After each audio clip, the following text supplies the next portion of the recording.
welcome to The Gallant Goblin Plays the Gloomhaven RPG from Cephalofair Games. Today I am joined by four of my absolute favorite people in the world. We have Brent, Eric, Cay, and Sillion. How are y'all today? Excellent. Doing good. Excellent. Very excited. I do love to have a little bit of banter before we get started because I like to just, I enjoy actual plays more when I know a little bit about the actual people playing the game. I don't know, I watch a lot of actual plays and a lot of the times they just dive right into the adventure like, now we're getting started, and like, I don't know who these people are at all, so I feel not invested. And of course there's people who do 20 minutes of banter at the beginning of their thing and everybody just fast forwards through it. So feel free to do that if you like, but I want to know a little bit about you guys. So what I wanted to ask you, just because we have one session here, we're doing a playthrough of this brand new game that's on Backer Kit right now.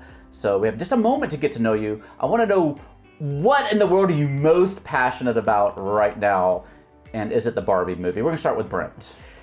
I'm passionate about nerding of all kinds, any game, so that's why I'm eager to try this. Because I don't know Gloomhaven well, but I've heard a lot about it.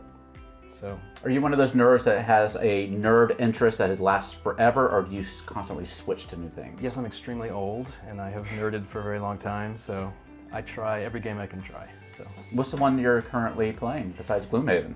this is a little boring, I guess, because it's an old game, but it's Call of Cthulhu. Call of Cthulhu? Yeah, I do a lot of Call of Cthulhu. I love that. We've been trying to get a game going here for Call of Cthulhu for I don't know how long. We've been talking about it. Yeah, we've been talking about it. We need to get that happen. I will GM you. I will. There you go. I will recruit you. I don't have to It's be on the game camera. It's master. on camera. This is binding. I know We're you're already talking about other games now. Let's take the Gloomhaven today, but yeah, I love that we're gonna make that happen.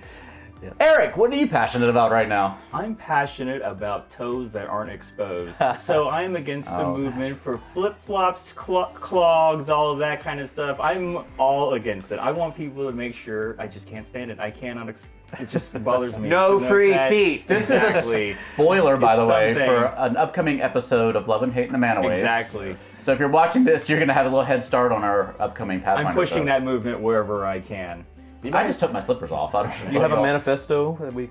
I do. QR Would code you like to scan it? Yeah, I can show it to the camera. Throw the here, so QR you can code up here. Go to my website. Yeah. The amount you talk about not liking feet is making me think you're starting trying to. You're hiding so Yeah. much. It's like a projector. Yeah, I'm it's like a projecting. projector. Yeah. It does come up a lot, there. Eric. You're right. I'm on OnlyFeeds. I'm a subscriber. You caught me. Let's go. You caught me.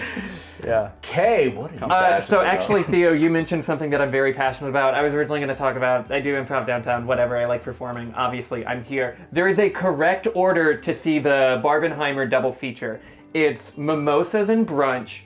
You go see Barbie afterwards at like 1 o'clock. And then whenever you get out, you go have a steak dinner with a glass of whiskey. And then you go see Oppenheimer. And then crawl into bed alone and cry yourself to sleep. I think that's the most mentally damaging way. Yeah, I know. Yes, it is the most mentally the worst damaging. way to You do it. start Barbie with mimosas with your friends and your gal pals, and you have a wonderful time. Shot chaser, you get dirty gutter drunk at 10 a.m. You watch Oppenheimer, you feel like you're ready to burn modernity down.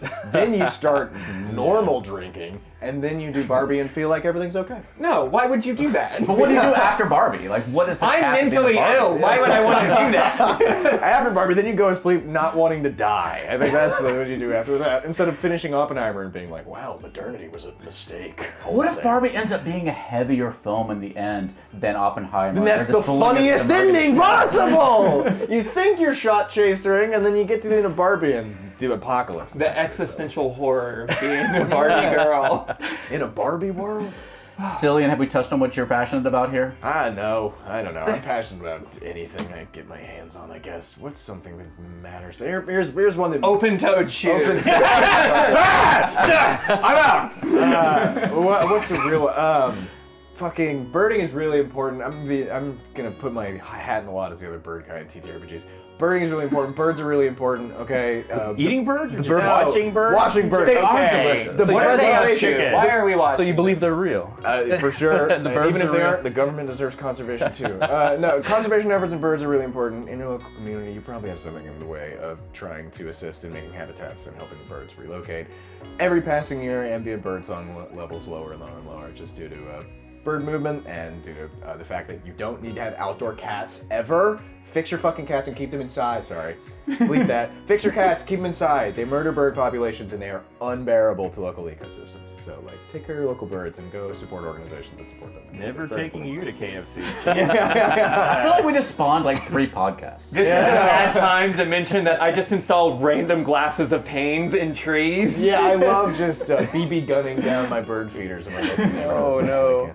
No, you take care of birds. It's important. They're cool. There was this new bird feeder on like Kickstarter or something that was probably doesn't work, but I was very interested in it because it had like a camera built in and then like a feature where it automatically identifies the bird for love you. that. And so you get a notification when a bird lands in your bird feeder and it tells you what the bird is so you can check it out. Oh, yeah. Like that I'd for some love reason that. really excited me. Yeah. The modern ecosystem of birding is like expansive, and like there's a lot of people that are getting more and more into it. I used to do it with my grandpa growing up, and like it's a super cool hobby to get into if you like want to do hiking, but you want something with slightly more intention than just like walking in the woods aimlessly. Isn't there a way you can have your yard like certified as an official bird sanctuary? Oh, there's a whole exactly Yeah. absolutely. There's ways to make yourself Love it. Yeah, exactly. Sanctuary from native species, and there's an amazing society through the Audubon Society that Cornell runs, where they have like an app for like the Merlin bird app that lets you identify local bird populations and help people keep track of migration patterns and lots of fun stuff for group activity. So like, get involved in the world and help out because bird conservation is really important. Thanks for joining our Birds and Bards podcast today. Actually, it's a I love wonderful it. message. I love it. I didn't know about this passion of yours. I love birds. Yeah, I went to Northern Ohio pretty recently. I spent the whole time just like staring at all these like morganzers and like just like it was awesome. It was awesome. I love birds. They're If only I cared about anything in my life as much as you care about birds. I wish that. Well, speaking of birds and games and segues, let's play Gloomhaven, shall we? Yes, let's do it. So the Gloomhaven RPG is a brand new game from Isaac Childress and is made by Cephalofair Games and it's on BackerKit right now until July 19th, 2023. So if you'd like to pick up the game for probably the cheapest price you're going to be able to get it, go check out the BackerKit. We have all those links and information down below here. Grady and I are actually on the writing team for the game, but we are on the lore side of the writing and not so much the mechanic side. So we are all fairly new to the mechanics of this game, except we do have one of the world-renowned Gloomhaven experts joining us today to help us out. Cay, thank you so much for helping. One You're an time encyclopedic I knowledge. played one game with my brother and we were drunk. Beautiful. It wasn't even Gloomhaven. We were just in a cave. It was part cheesy, but your brother wouldn't stop doing voice. But we do have some Gloomhaven knowledge. I played some Gloomhaven. You played some Gloomhaven, Eric. Yeah. I've got Thankfully, Gloomhaven and Frosthaven here, backed both of the original They Kickstarters. look amazing. Yeah. But none of you rest of you have played any Gloomhaven yet, I have right? not. I have not. No. All right, so we're going to be learning here for the first time. So I say all that just to say, Excited. you know, we probably will make some mistakes in the mechanics, and some of the mechanics for a game that's still on BackerKit and in development right now are probably going to change between the time that you're watching this and the time you get to play it for yourself. So what we will do at the end of this is, as I'm going back and editing this video, if I do see some very obvious mistakes that we make, probably not going to happen. It'll be perfect. I will put some little notes on the screen to help you get the right information about how you should play it and not the way we play it if we make those mistakes. Learn from us. Yeah, but I think we're going to be Learn pretty from our good. failure. Also, if you do love minis, and I know a lot of the folks who watch us here love minis, there's a whole slew of Gloomhaven minis that they have available for the Kickstarter or for the BackerKit. So yeah, go check those out. They send us some of these. Well, your player characters, those minis are from the original board game, but they have a whole slew of new ones that for the monsters over here that I won't show you now because it'd be spoilers. But we have a few monster minis here from the Kickstarter, so that should be exciting. And before we jump in, finally, everything we do here at the Gallant Goblin is made possible by our sponsor, Hit Point Press, who make a whole bunch of great RPG products like Humblewood, which I absolutely love, and Heckna, Lore of Athera, and their series of animated reference cards for 5th edition Dungeons & Dragons. They have spell decks featuring animated tarot-sized spell effects from everything from cantrips up to 9th level spells, but they also make these decks that are called Spellcraft decks, which have spell animations on one side, but the back is blank, so you can kind of write in your own spells. So if you have some, ones that you've homebrewed yourself, or maybe from other like supplements outside of D&D, you can write them in. But why go through that effort when we have a whole bunch of poorly paid and poorly treated goblins here that can write spells for you down in our basement? Have you met our goblin horde that we keep in the basement here? I hear them. Yeah, I don't want to meet them, but I heard hear the them. groans. Yeah. We just throw in a bunch of birds every now and then for them to eat. They're all in open-toed shoes. Y'all would love it. What did we just talk about with the birds? What did we just Or discuss? nothing. Did we not You said no outside cats. What about outside goblins? They are inside goblins. We just bring the birds from the outside to the inside. Come on, there's synthetic alternatives. Soy has gone a long way. We don't feed our goblins. But yeah, they put together everything we do here is put together by a team of goblins. And so what we're doing is we are coming up with our own spells, unique spells inspired by the spells in this deck here that you're looking at. This is Spellcraft Volume 1. So there's some really fun spells. There's one called Catchy Tune, which is if maybe you're like a bard or somebody. You ever had like a song get stuck in your head and you can't get it out and you can't think about anything else? Yeah. So this is a spell where you can inflict that on the person you hate the most in the that's world. evil. Like Inception. And then they can't That's dark. concentrate on their spells. Oh, nice. So if you have a pesky spellcaster that you don't like, cast this Catchy Tune spell at them, they'll have this song in their head. They won't be able to concentrate on keeping up all the things that are annoying you in your game. They'll also get copyright striked as well. Oh yeah, all their YouTube channels will be demonetized. It's amazing. So you can go check out all those free spells. You can just use them in your games right now at gallantgoblin.com/spellcraft, or you can go pick up the animated Spellcraft deck from Hit Point Press using our links down below or at animatedspells.com, and you can print them out and you can sleeve them and put them in the cards, and you have the cool spell effects on one side and the spell details on the other, and you have a whole slew of new spells to add to your game. So Banish open-toed shoes. we'll have Exactly. We'll That's definitely. an 8th level spell. Yeah, we're gonna have to go through the rest of that deck and see if there's any kind of open-toed shoe. I'm sure there's something. Some sandal or some such. On my lines and veils, his open-toed shoe. Lights and veils.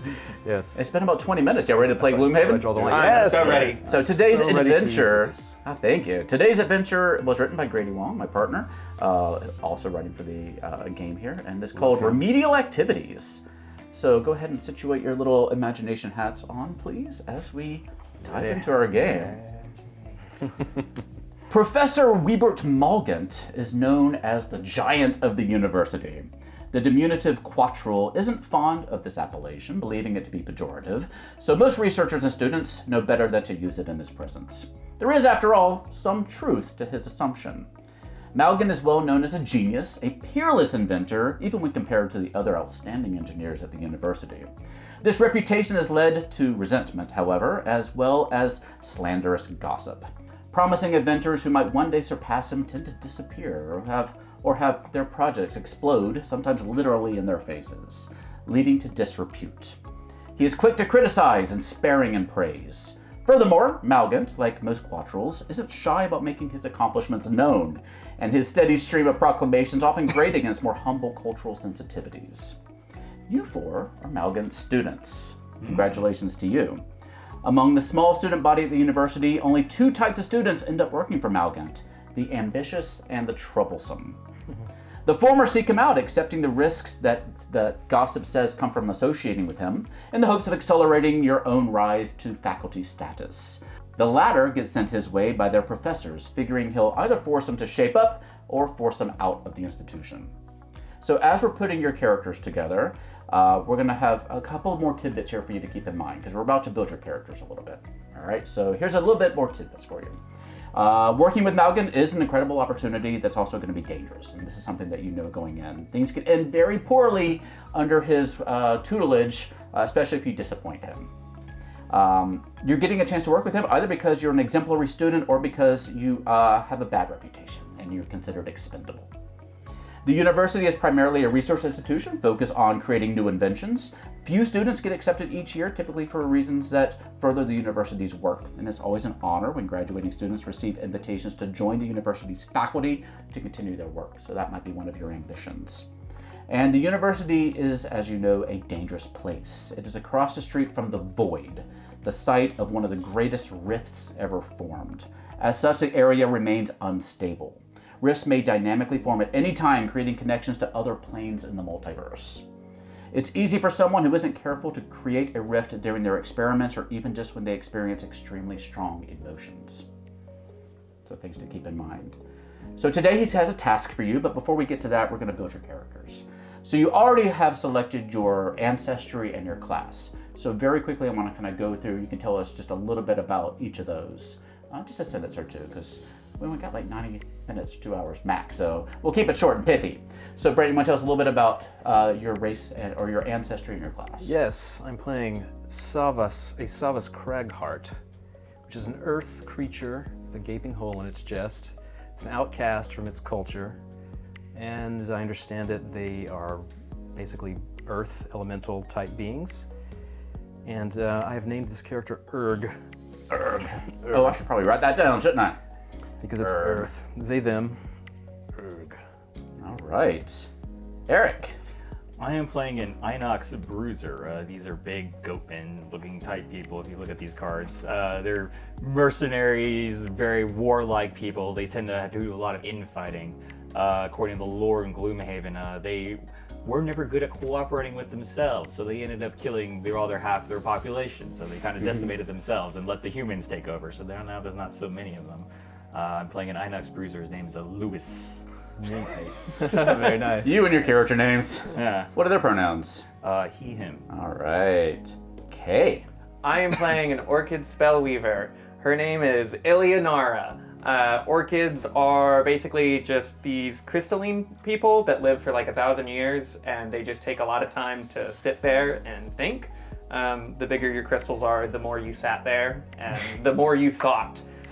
So they're they just take long periods to not do anything and think about what the correct actions are, so that when the time comes, they are like, oh, this is exactly what I need to do and how to do it. And Spellweavers are like an ancient order of them that either protect their like homes and everything, or they go out and then they try to stomp out the bad guys.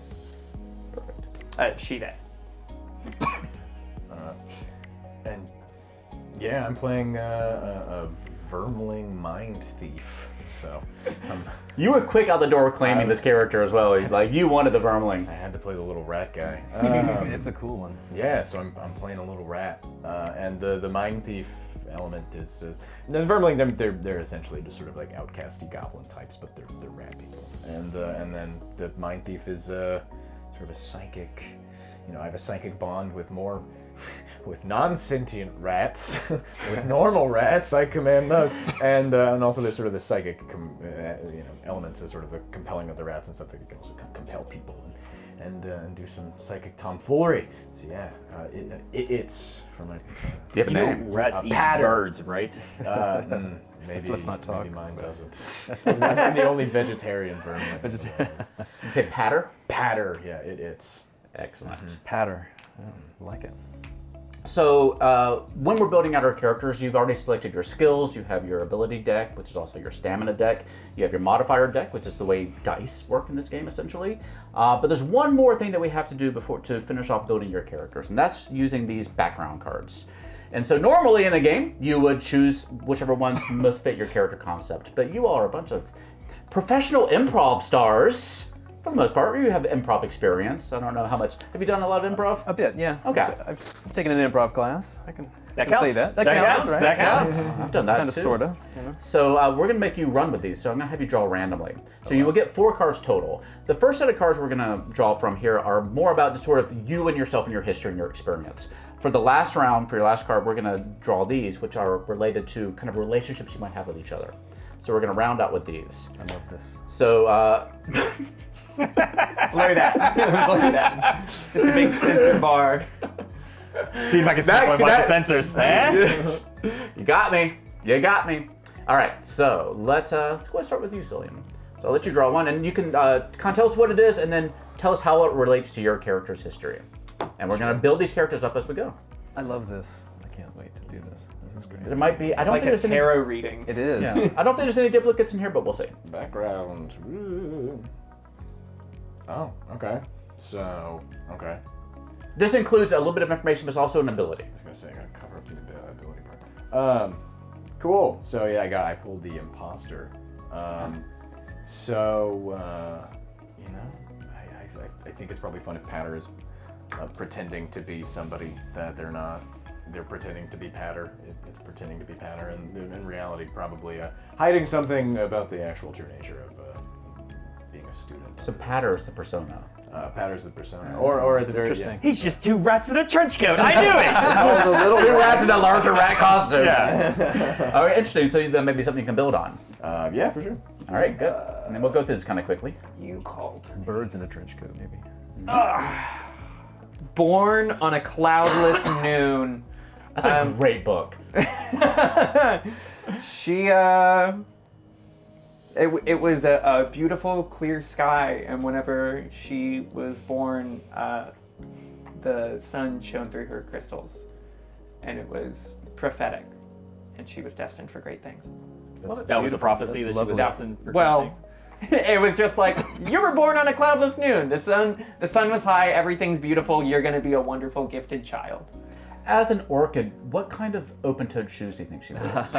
I don't even think she wears shoes. I just think Eric's she out. vibes. Them dogs is out. Got the Go, grippers. go, go. Yeah. All right, here we go. Just take Well, I'm gonna drop all the cards. Yeah, I will catch them if you There you go. Thank you. Okay, I got a background. Demonic Pact. Lose an ability card to make the check a crit success. So what's your demonic pack all about? So my Demonic Pact, I swore to slay everybody who wore sandals or any kind of who didn't wear shoes. No, my Demonic Pact is my Demonic Pact. He is searching to be the greatest chef in the world. My character has been under a lot of stress to be a warrior, and he's kind of wanting to rectify that, and he wanted to be better than Gordon Ramsay of this world. So he made a Demonic Pact with the most evil demon, who will not be named at this moment, but John Oliver? Not John, John Oliver. Oliver. Jamie Oliver. No, it's John Oliver. John Oliver. you got it. It's canon now. We have to cast John Oliver. John as a Oliver and demon. Gordon Ramsay exist in this world. demon Yeah. makeup. So he made a demon pact to be the I like greatest that. chef in all of this land.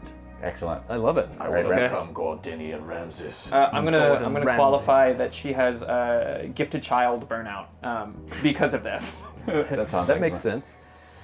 From the Red Desert. So yeah, that would be where you were born. Yeah. In the universe. Well, Urg is an earth creature from the bowels of the planet of Kaskia. So perhaps he emerged from the Red Desert when he joined the surface world. No, makes sense. Gonna Yeah. inform that. What I'm gonna do now is I'm gonna go ahead and have you all draw 2 more cards each, and just kind of go around, draw your 2 cards, and then we'll come back around and you can tell us what they mean, so we can get through Cool. it pretty quickly. So here, go ahead, draw 2, and start thinking about how you want to incorporate those into your character. Go ahead, Kay. Oop. This was a poor idea to begin with. There you go. Here you go.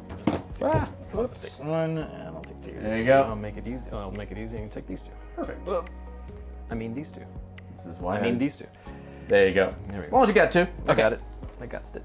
I don't need that anyway. All right, so Cillian. Man, just really gunning after me. Imposter, good listener, and collector. Yeah, no. I think Patter's a weird little freak, man, who essentially, it has spent a good chunk of its life just sort of adopting various personas of people that they've either like seen die and just been like, I'm that guy now,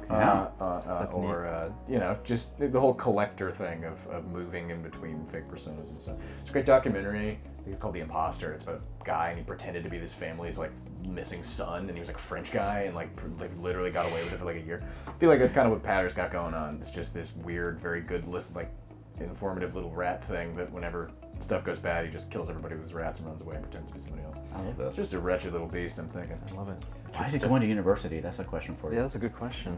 Kay. I got From the Frozen Waste and Wild Card, which creates a little conflict because orchids are known to be meticulous and thoughtful, and they were just a little bit wild, just a little bit. The rest of the orchids thought that she didn't spend enough time reflecting, and so they only spent 5 years reflecting on whether they wanted to go to university, and they were like, maybe that's a bit rash. So she gets looked down on by other people from her ancestry. What's her name again? Eleonora. Eleonora. Okay, I like that. All right, Eric. I got team leader and born at midnight. Team leader means that my character absolutely refuses to take orders from anyone of inferior cooking ability.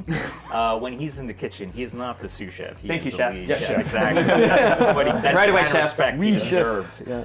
And that's something he's always aspired to. That's probably why he's at school and probably why he's failing miserably. The Born at Midnight is, he's destined for greatness. He knows that this is going to be his time to make the best restaurant that this world has ever tasted. Probably because there's not many restaurants back then and these days. It's not even a concept that's existed. But yeah, he's going to be the best. Forward thinking. He's very forward thinking. This is an entrepreneur. He's a fusion chef. They already got a food truck ready to go. Food truck. Yeah, he's ready. We love a self-made Yeah, man. cart. All right. What you got? I have Protector and Dark Secret. Ooh, we'll come back to the Dark Secret in a second. Yeah, the Protector says, do I need to read the... You guys read the ability right Yeah, now. it It just comes says- up in the gameplay. We'll talk about it. Okay, it says the next time an ally suffers damage, they suffer 2 less damage, and then I place this card on the top of the modifier pile. So I think having this gaping hole in his chest, so he's... Is that metaphorical or literal? I started to say, I think it's a void, literal and figurative. So like Iron Man. He's an outcast.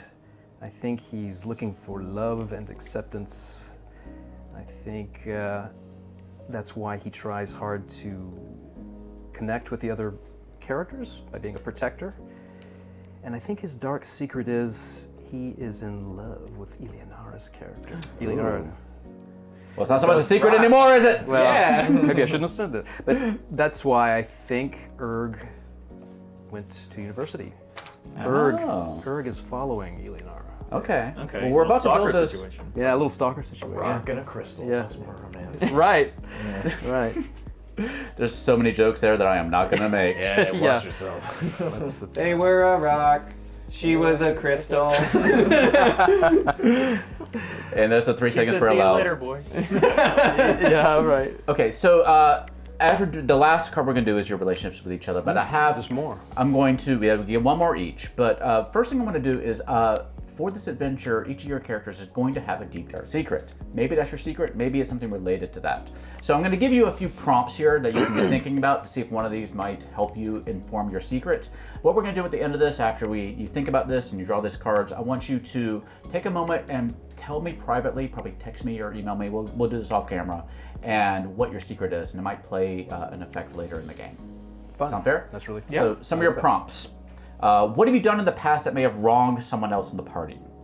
What is a secret that you are keeping that you don't want others in the party discovering? What secret connection do you have to Professor Malgant? What unorthodox, or maybe unethical, means did you use to obtain admission to the university that you have kept secret, Sillion? What did you do to cause Professor Malgant to choose you for this assignment? Who is someone who would cause a lot of trouble for you if they showed up at the university tomorrow, and why would they be trouble? What object do you possess that you don't want others knowing about, and why? Or what secret religious or academic belief do you have that would be considered heretical by your peers? So just take some of that or something of your own and think about what deep dark secrets you might have based on everything else you've learned about your character and their chefing abilities. So finally, we're going to do this last one, which is going to be related to your relationships with each other.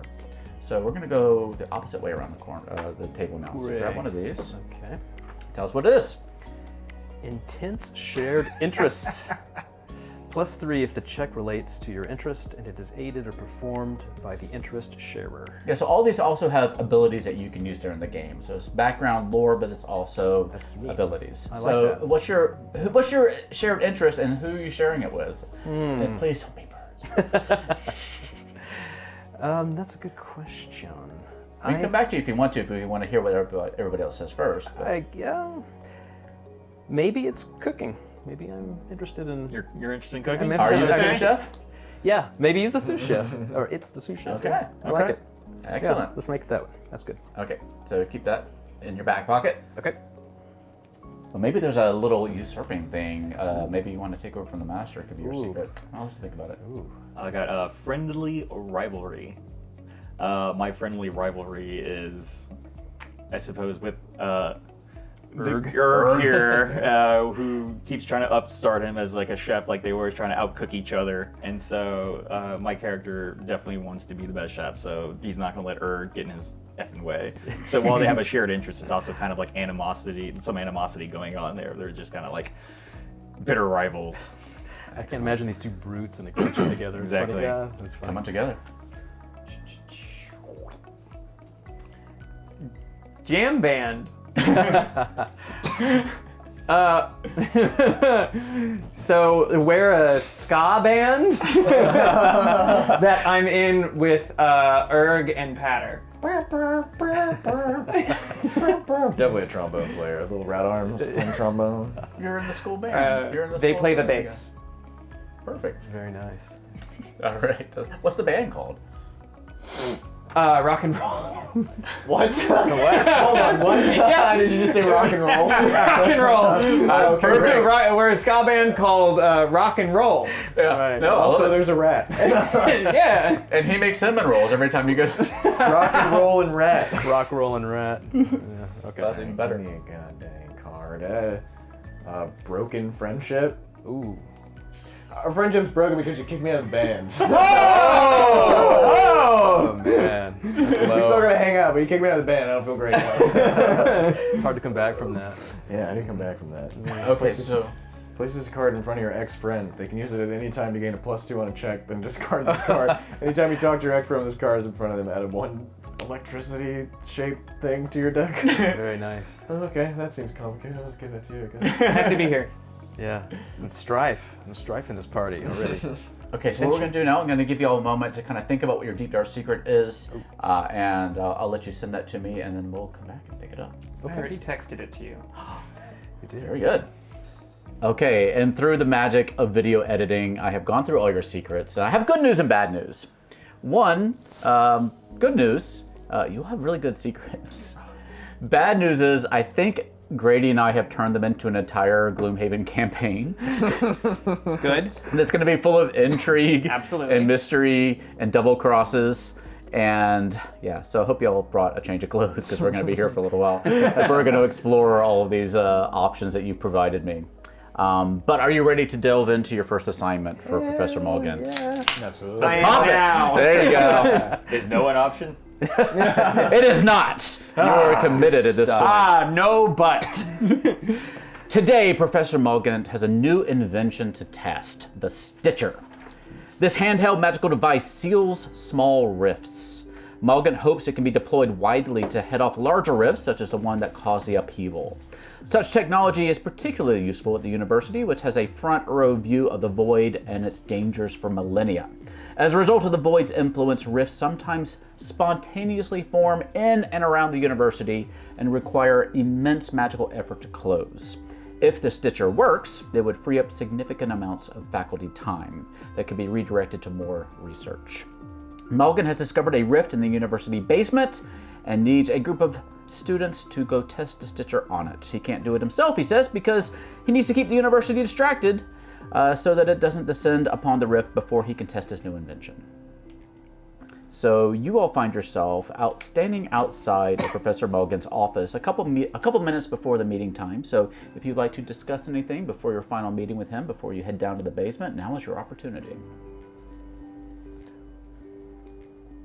Oh, I don't want to be down here. That's so dreadful. Look at it. It's slimy and filthy. Oh, my kitchen doesn't even look close to this. I mean, there's some merit to it. Like, it creates a good, atmosphere, you know? It really sets the mood. Married to it? Why does he always send us down here? You always just the same 4 students he always sends down. Well, we get shit done. That's how it works. You go down, we find some filth, and, I don't know, pull out a coin or something. Well, I'm sick of it. I want to be upstairs. I don't want to be down here. The only Stitcher I'm interested in is the one that can fill this void. No point to his chest. Oh, God, well, we got the evil guy down here, too. He's... They are the drummer in the band. It was just the best natural fit. Sorry, I didn't mean to. I don't want to talk about a fucking band. You keep talking about your band. You didn't even invite me to your band. You know it kind of hurts.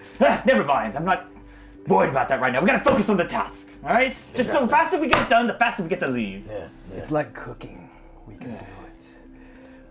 Okay. Why don't you go in first? I'm gonna knock on the door, yeah. Yeah, you do it. Of us, obviously, I'm the one that should lead up. So Absolutely. All 3/6 of Patter limps up to a door and knocks his tiny little hand on the door.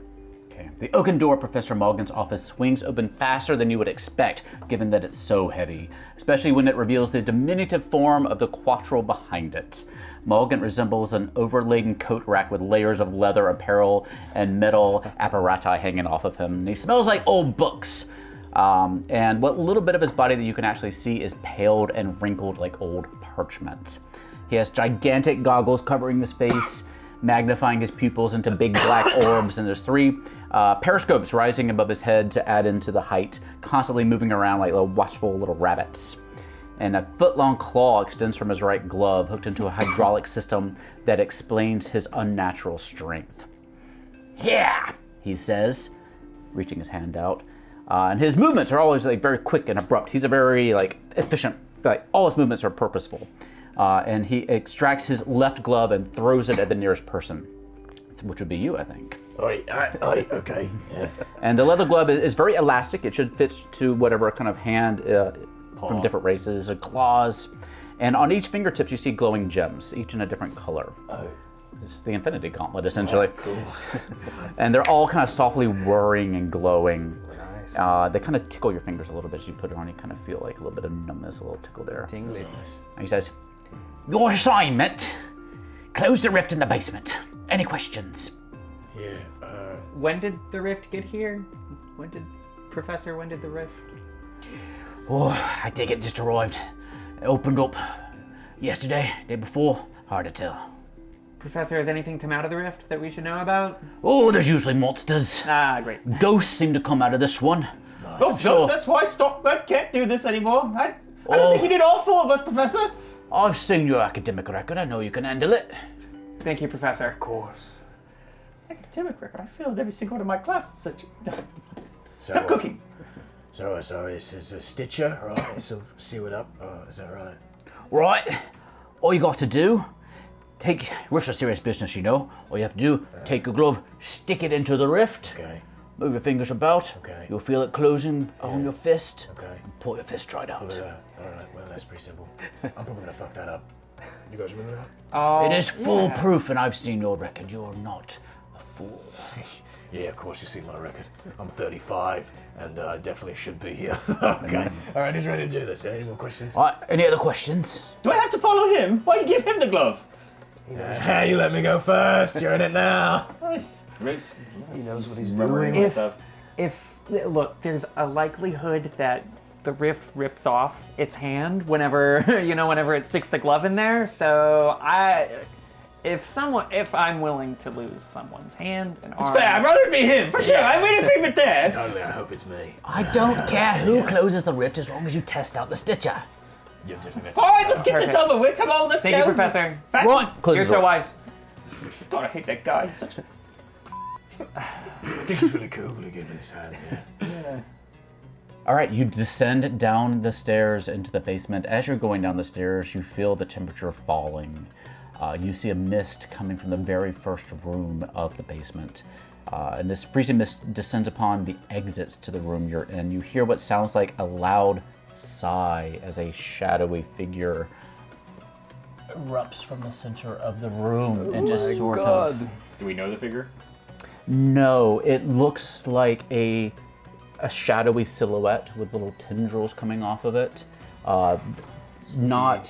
Doesn't look, is in a humanoid form, but not any particular race, any particular ancestry, or any particular person, just a kind of spectral being made of shadows that kind of whirling around. You feel some of the coldness coming off of it. And they coalesce into this wraith-like figure that you see. And it's just staring straight ahead and not really moving itself. The little tendrils coming off of it are moving around, but it's just kind of staying still. You hear shouting coming from the other side of the frozen door on the opposite side of your room there. And you hear a loud crash like the sound of a door slamming open, but the door itself doesn't budge. Instead, you see a small shadowy figure burst out of the mists that has enveloped the door there, that frozen door. And it looks like a ghostly version of Professor Morgan, though he's less covered in gear than he was when you saw him just a little bit earlier. And you hear a voice coming from him, and it sounds like Professor Morgan's voice. "No, the idea was mine, and mine alone," He mutters and he kind of his mechanical fashion as he kind of stalks into the room. Half credit is half progress. There's only one logical conclusion. And then he hits the wall, mist covering the stone. He's angry, and he just evaporates. And the wraith is still remaining there, and it's kind of just shaking its head like this. Well, he did say that this rift causes ghosts. Seems like that's a ghost kerfuffle going on It's there. a, Why don't you make yourself useful? I know you're in cooking so inferior. Maybe you're actually good at ghost killing, eh? Yeah, go kill the ghost. well, hold on. Let's. The other ghost was obviously someone we know. And they might not be true ghosts. They might be pulling from the brains and ideas and thoughts of people in this building. So this might be someone's, like, I don't know, id or ego Astral here form. made manifest. Why don't we ask him? We're not exactly whispering. Hey, ghost, can you hear us? The ghost isn't currently present. It evaporated as soon as it angrily hit the wall. No, the one in the middle. Oh, the spectral? Yeah, you can try talking to it, and it does not respond at all. It just stands there. Yeah, looking like it's busy. It's doing something. Crunching math or something. Oi! You doing math? Nothing. I'm gonna go touch it. Well, go touch it. Yeah, exactly. You got the man's glove. Go, rat boy. For sure. And kind of scamper up with a hand extended. Yeah, and you kind of reach in, and it's bitter cold. You feel the cold kind of shit. pulsing You off feel of anything? it. It's cold as hell! Kind of wiggle my hand around a little bit. It feels like it almost feels like you're reaching into coalescing cloud stuff. Like it kind of reacts to what you're touching, but it is not super corporeal there. What would you It feel? doesn't seem to be Don't reacting. tell us what's going on. Don't fall to its bum hole. It's chilly. It's like a cloud. It's got a lot of... Your hand is up its butt. Look at where you're standing. It's a ghost. If I was making it uncomfortable, probably would have told me by now. I'm gonna climb in it. But So that's even less comfortable. Yeah. as you sort of that it's making. I love that. as you climb inside of it, your eyes enter inside the cloud stuff, the shadowy magic that forms this being, and inside you see a chilling tableau illuminated before you. Ooh. Oh shit. And you see glimpses of Malgant in a laboratory, and he's walking over all these alchemical bottles and supplies that are in this lab, and he's casting some sort of spells over all of these bottles, and then kind of this thing shifts and changes. Time is shifting in some ways, and you see another lab assistant or a professor or something, an orchid professor possibly by the looks of them, and they're working in the lab, and suddenly the entire area that he's working, all the chemicals just explode next to him, and just and your vision goes dark. You good in there? Yeah, I saw like a whole little movie in there. I watched like a whole little thing, like a memory. I'm glad you're having a good time. Let's get this job done, eh? I think this is a ghost. Probably died in like an alchemical explosion down here. This is probably all like a malpractice on the bottom of Malgat, if I had to guess. Yeah. What does the room look like? Can we get a little brief description Total of the room? violation. Of the room that he was looking into? Of this the room you're in? Because I wasn't in the ghost. Just tell me like what the room we're in. The room you're in looks like? This is the entrance to the basement, but it is definitely chillier than you remember it. There is this unholy, unnatural mist that is all over the ground, emanating from this wraith-like figure. It has frozen the door to the following room. Okay. And you haven't been to the basement before. This is new for you. There's no lab equipment or anything. In this room, no. Okay, it's just Yeah, this is just sort of like mist this is like the everywhere. this is kind of like a little bit of storage and stuff like that around, but like this is just sort of the entrance to the mist. Let's Just open into the the door. basement. I think the acoustics in here would be great whenever the mist is not here. You always talking about your ska band. I knew where you're going. We with don't want to talk about the band. I do always talking about the band. You see what I'm saying? I get it. Yeah, fuck the band. We're going down the door. We're getting the band back together, baby. There's no band. No one gets two people. It's a duo. It's an act. It's not a band. Don't even get an invite to the band. Jesus Christ. You feel another pulse of coldness coming off the wraith, and you hear the sound again from the following room, and you see Professor Mulgan's like shadowy figure coming out. He looks a little bit younger, like a little bit less impressive than he did, when you saw him before. And he goes through the same motions that he did a moment ago when you were watching it. The scene unfolds again before you. He says, "No, the idea was mine and mine alone." And he walks in and he's thinking about something. Half credit is half progress. There's only one logical solution. Hey, did you do malpractice? Did you do malpractice? And he's about to hit the wall again, but he stops as he hears you, and he turns around and looks at you. He says, Oh shit. "What did you say?" Did you set off a bunch of alchemical bombs and killed all these people? What I want y'all to do right now. Okay. I had to say something to the ghost. Triggering. It's ghosts. They have like missions and shit. You solve that, they go away. What I want y'all to do is we're gonna do our first skill check. Okay, let's do it. Our ability check. So I want to do a knowledge skill check for each of you to kind of see what you know about Professor Mulgan in this moment. So we just... And so who's the most knowledgeable in the group? I'm imagining it's our spell Must be weaver. Ileana, yeah. I have 2, which is tied with everyone else. Oh, we are all equally knowledgeable students. So I'll have everybody go ahead and roll a skill check. So y'all know how to do that. You're going to go ahead and draw for your modifier power, which y'all shuffled diligently before we started, and add it into what you got. The number in the yellow. So it's like rolling a d6. That's the way we do skill checks in Gloomhaven RPG. So yeah, anybody get a good one? Yes. I got the crit fail. Oh no. I got a 6. Oh, excellent. And then my knowledge is 2, so... My total is 5, so you beat me. I got a 3 with plus the 2 I already have, so it's 5 total. What was your total? 8. 8. Okay. So yeah, you learn a lot. So we're gonna go ahead and. So yours is a crit fail. You don't really know this guy. Maybe you haven't been in the university very long, Definitely haven't. and so that would explain that. But you probably Long enough most to get kicked studious. out of the band. Are you? Is your character one of the ones who has been a good student all this Oh, time? absolutely, Yeah. yes. And Yeah, so no, my she character's must be, yeah. a kiss ass. Yeah, so that would explain why you probably know as much as you do. You probably go on the Gloomhaven version of like Rate Your Professor and check out all their reviews before going into class. Okay, so you know a lot of things. You know that he rose to the ranks of the university faculty very quickly, and it seems to be based, at least in part, on the quality of his work and the number of inventions and published papers that he's been able to do. He's been able to publish a lot, and it's been very impressive. You've also learned that he doesn't like to publish papers that have more than his name on them. Which is exactly what he's talking about. Yeah. This is half Malgan's? credit is half progress. Okay. Yeah. And you know that students who push for credit in his works have claimed that he's threatened them. So when people ask to like, hey, I worked on this, you should include my name on the paper that you're publishing, he threatens them. He doesn't want that to happen. And there's rumors around here that the university has sometimes approached the students and kind of paid them off so they wouldn't talk about the threats they've received. This is some of the stuff you've uncovered.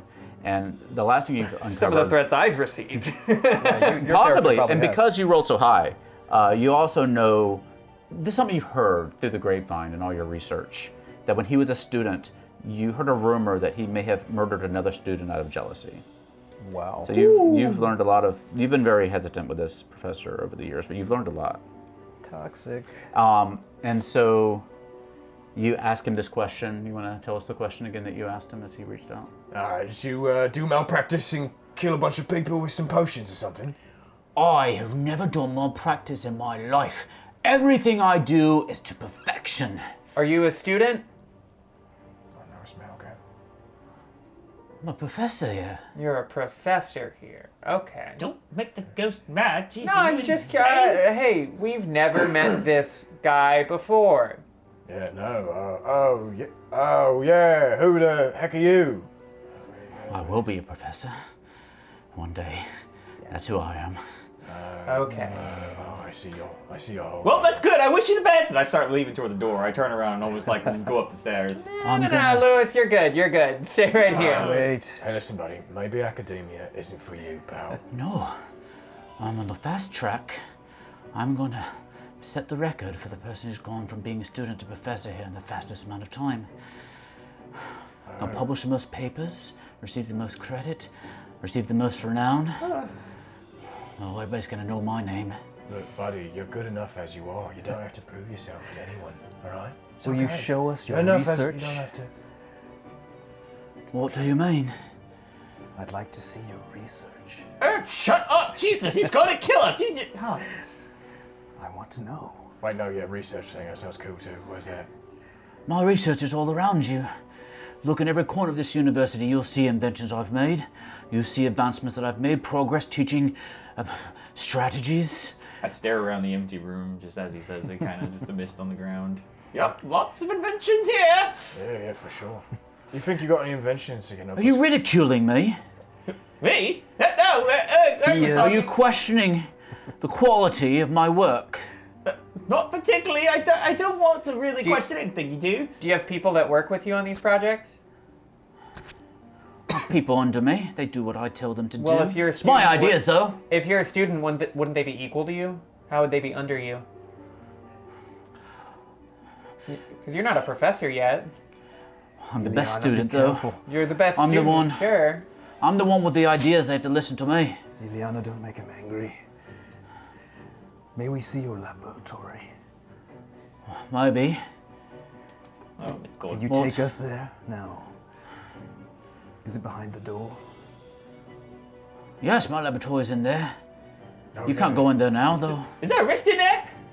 A what? A rift! It's a little glowy thing we're supposed to stick our hand into. You tell him, vermin thing. It's Yeah, I got this little glove. I'm gonna touch. Touch a Does that look hole. familiar to you? And go ahead and give me another check here. We're gonna do Everybody? the ones who are. Give me let's see, because in this game we have athletics, finesse, focus, influence, and knowledge. Okay. And so in this situation, I think that you're attempting to kind of. It's almost like a sense motive for another game, like an intuition. Okay. I think that'll be focus in this one. Okay. And so the folks who are kind of looking at his reactions, looking at his visage, go ahead and give me a focus check. Sure. 7 total focus. 6 total for me. 5 total for me. Okay, so you have 7 was the most? Yeah. Um, I'm staring at him intently. one thing I will say that is like it is intensely cold in here right now, and just you all having to kind of endure this while you're solving this particular problem, I'm going to say is a hardship for each of you. It is kind of taxing. And so I think that you all have a stamina deck that is your abilities that you would use in combat. And I think the longer you stay in this room, the more stamina it's going to take for you to endure it. So go ahead and discard 1 random card from your ability deck to kind of signify My goodness. your stamina sort of decreasing and your kind of a ticking clock that you need to solve this particular problem. Take a random card from me, Okay. just real quick. Same. And I'll do the same for you. Perfect. There are ice crystals forming on Urg's stony skin as we speak. Yeah, it's starting to come down. You said discard, not lose, correct? Yeah, just discard. Okay. So discard, when you discard a card from your stamina deck, if you want to take a short rest at some point, you're able to recover those with a penalty. You have to lose one of them. Okay. But you can recover everything when you take a long rest. They're called, in this game, catching a breath or taking a breath. And then the long one is called, I think it's, I'm not sure what the term is in this one. A lot of the terms are changing as the game is in development. But yeah, we'll just consider it a long rest. When you look very closely at his reactions, when you start talking about rifts and things like this seems to be, he seems very confused and legitimately confused. I don't know if the rest of you really notice this with your kind of lower rolls, but you can tell that, he seems to be younger. Like this is something, he's a kind of version of this character from the past. And so he's maybe not in the current circumstances. And so, yeah, he's not aware of rifts. He doesn't seem to know what you're talking about there, at least as far as the basement's concerned. And when I ask to see his laboratory, he seems hesitant. He seems somewhat hesitant to let you Okay. see into his laboratory, but Okay, I thought so. he's still standing there. He's still looking at you. He's still worked up. He's still very upset. What do you want to do?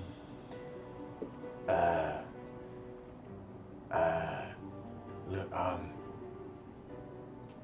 me and my friends, my associates here, we actually, we're fellow students, yeah? And, we're actually very fascinated by your science. You jogged my memory. I remember all the cool things you've made. I was like, oh, that guy, he's really cool. So, We want to go to your laboratory, like my friend is saying. I think you're a hack, if I'm being honest. What the? Why did you say that? I think you're a hack. You can't show us your laboratory right now? Do you even have anything going on in there? Yeah, you gotta prove them. How dare you? Eliana, be careful. Do you know my reputation here? You can ask anyone. I don't need to ask anyone. Who are you? I've never even seen you. Oh, I'm the best student here. She's gonna start with a skull band. Don't get You think you're the best student here? I know I'm the best student here. You have nothing to show for yourself right now. She is actually the best student here, it's true. He's looking angry and angrier. It looked like you were kind of getting through to him a little bit. But now it's starting to turn. Whoops. Really appreciate Troublemaker. I took a big swing. What did you say? Why did Swing you and say that? fucking miss, man. And he, fucking hell. you see him almost kind of growing and growing, and he kind of boy. walks up to you. Oh dear. And he says, "Do you know who I am? How dare you?" Hey, hold on. And he walks into you and just dissipates. And you feel this cold energy waft across the room. And you turn around, the wraith has kind of descended down into the floor. Oh shit. And you see the ice has kind of formed across the door start to kind of melt as well. Hey, it worked. I did something. Halfway there, I guess. Halfway there. All right, let's go. And I'm gonna scamper. A bit spooky, but I did it. I'm gonna scamper on all fours like a precious little fella. So I do want to mention at this point too pattern. that one of the parts of Gloomhaven and Frosthaven and this game as well is that you have the elements infusions that happen. Yes, I was about and to those you generally think about them in terms of Gloomhaven, if you played a lot of Gloomhaven before, in terms of like infusing them into a room and then utilizing them to augment your powers. But in the RPG, we can kind of use them for other purposes as well. So one thing you might want to consider too is this room, while this was going on, was infused with cold energy. And so if you have any abilities or anything that kind of plays with those aspects, keep that in mind as we're kind of role-playing too. Okay. Because we've kind of taken some of that into consideration. So the room was thoroughly infused with cold, but now it has dissipated and it's gone inert. So just one of those things to keep in mind that's kind of special about the Gloomhaven universe. I love it. But yeah, the door is now open before you. And you are able to enter the next room if you like. Yes, Erg will go through. Let's do it. Yep, let's go. I could take my spirit back. Oh yes. I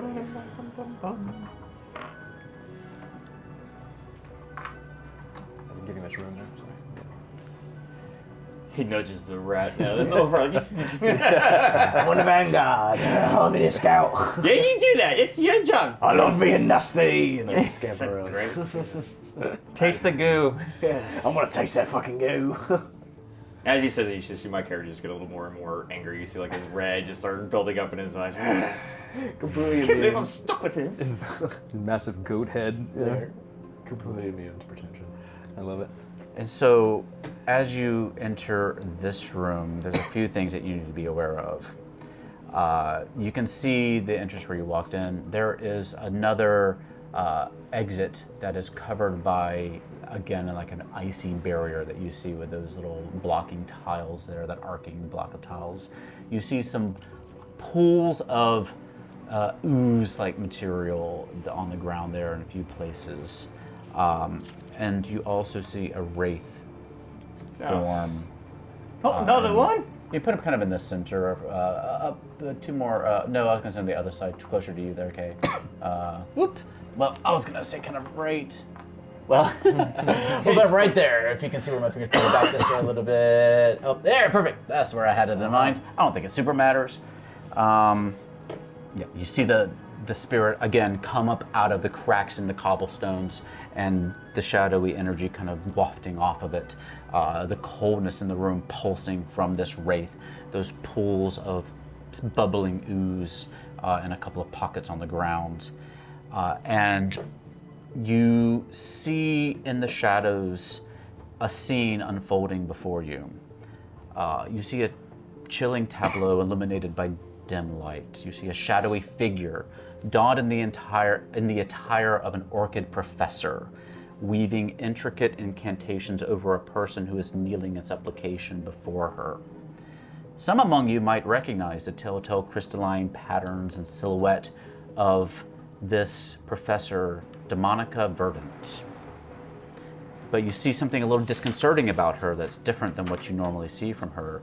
Sprouting from her head are these wicked curved horns, and you see a malevolent barbed tail swaying ominously in her wake.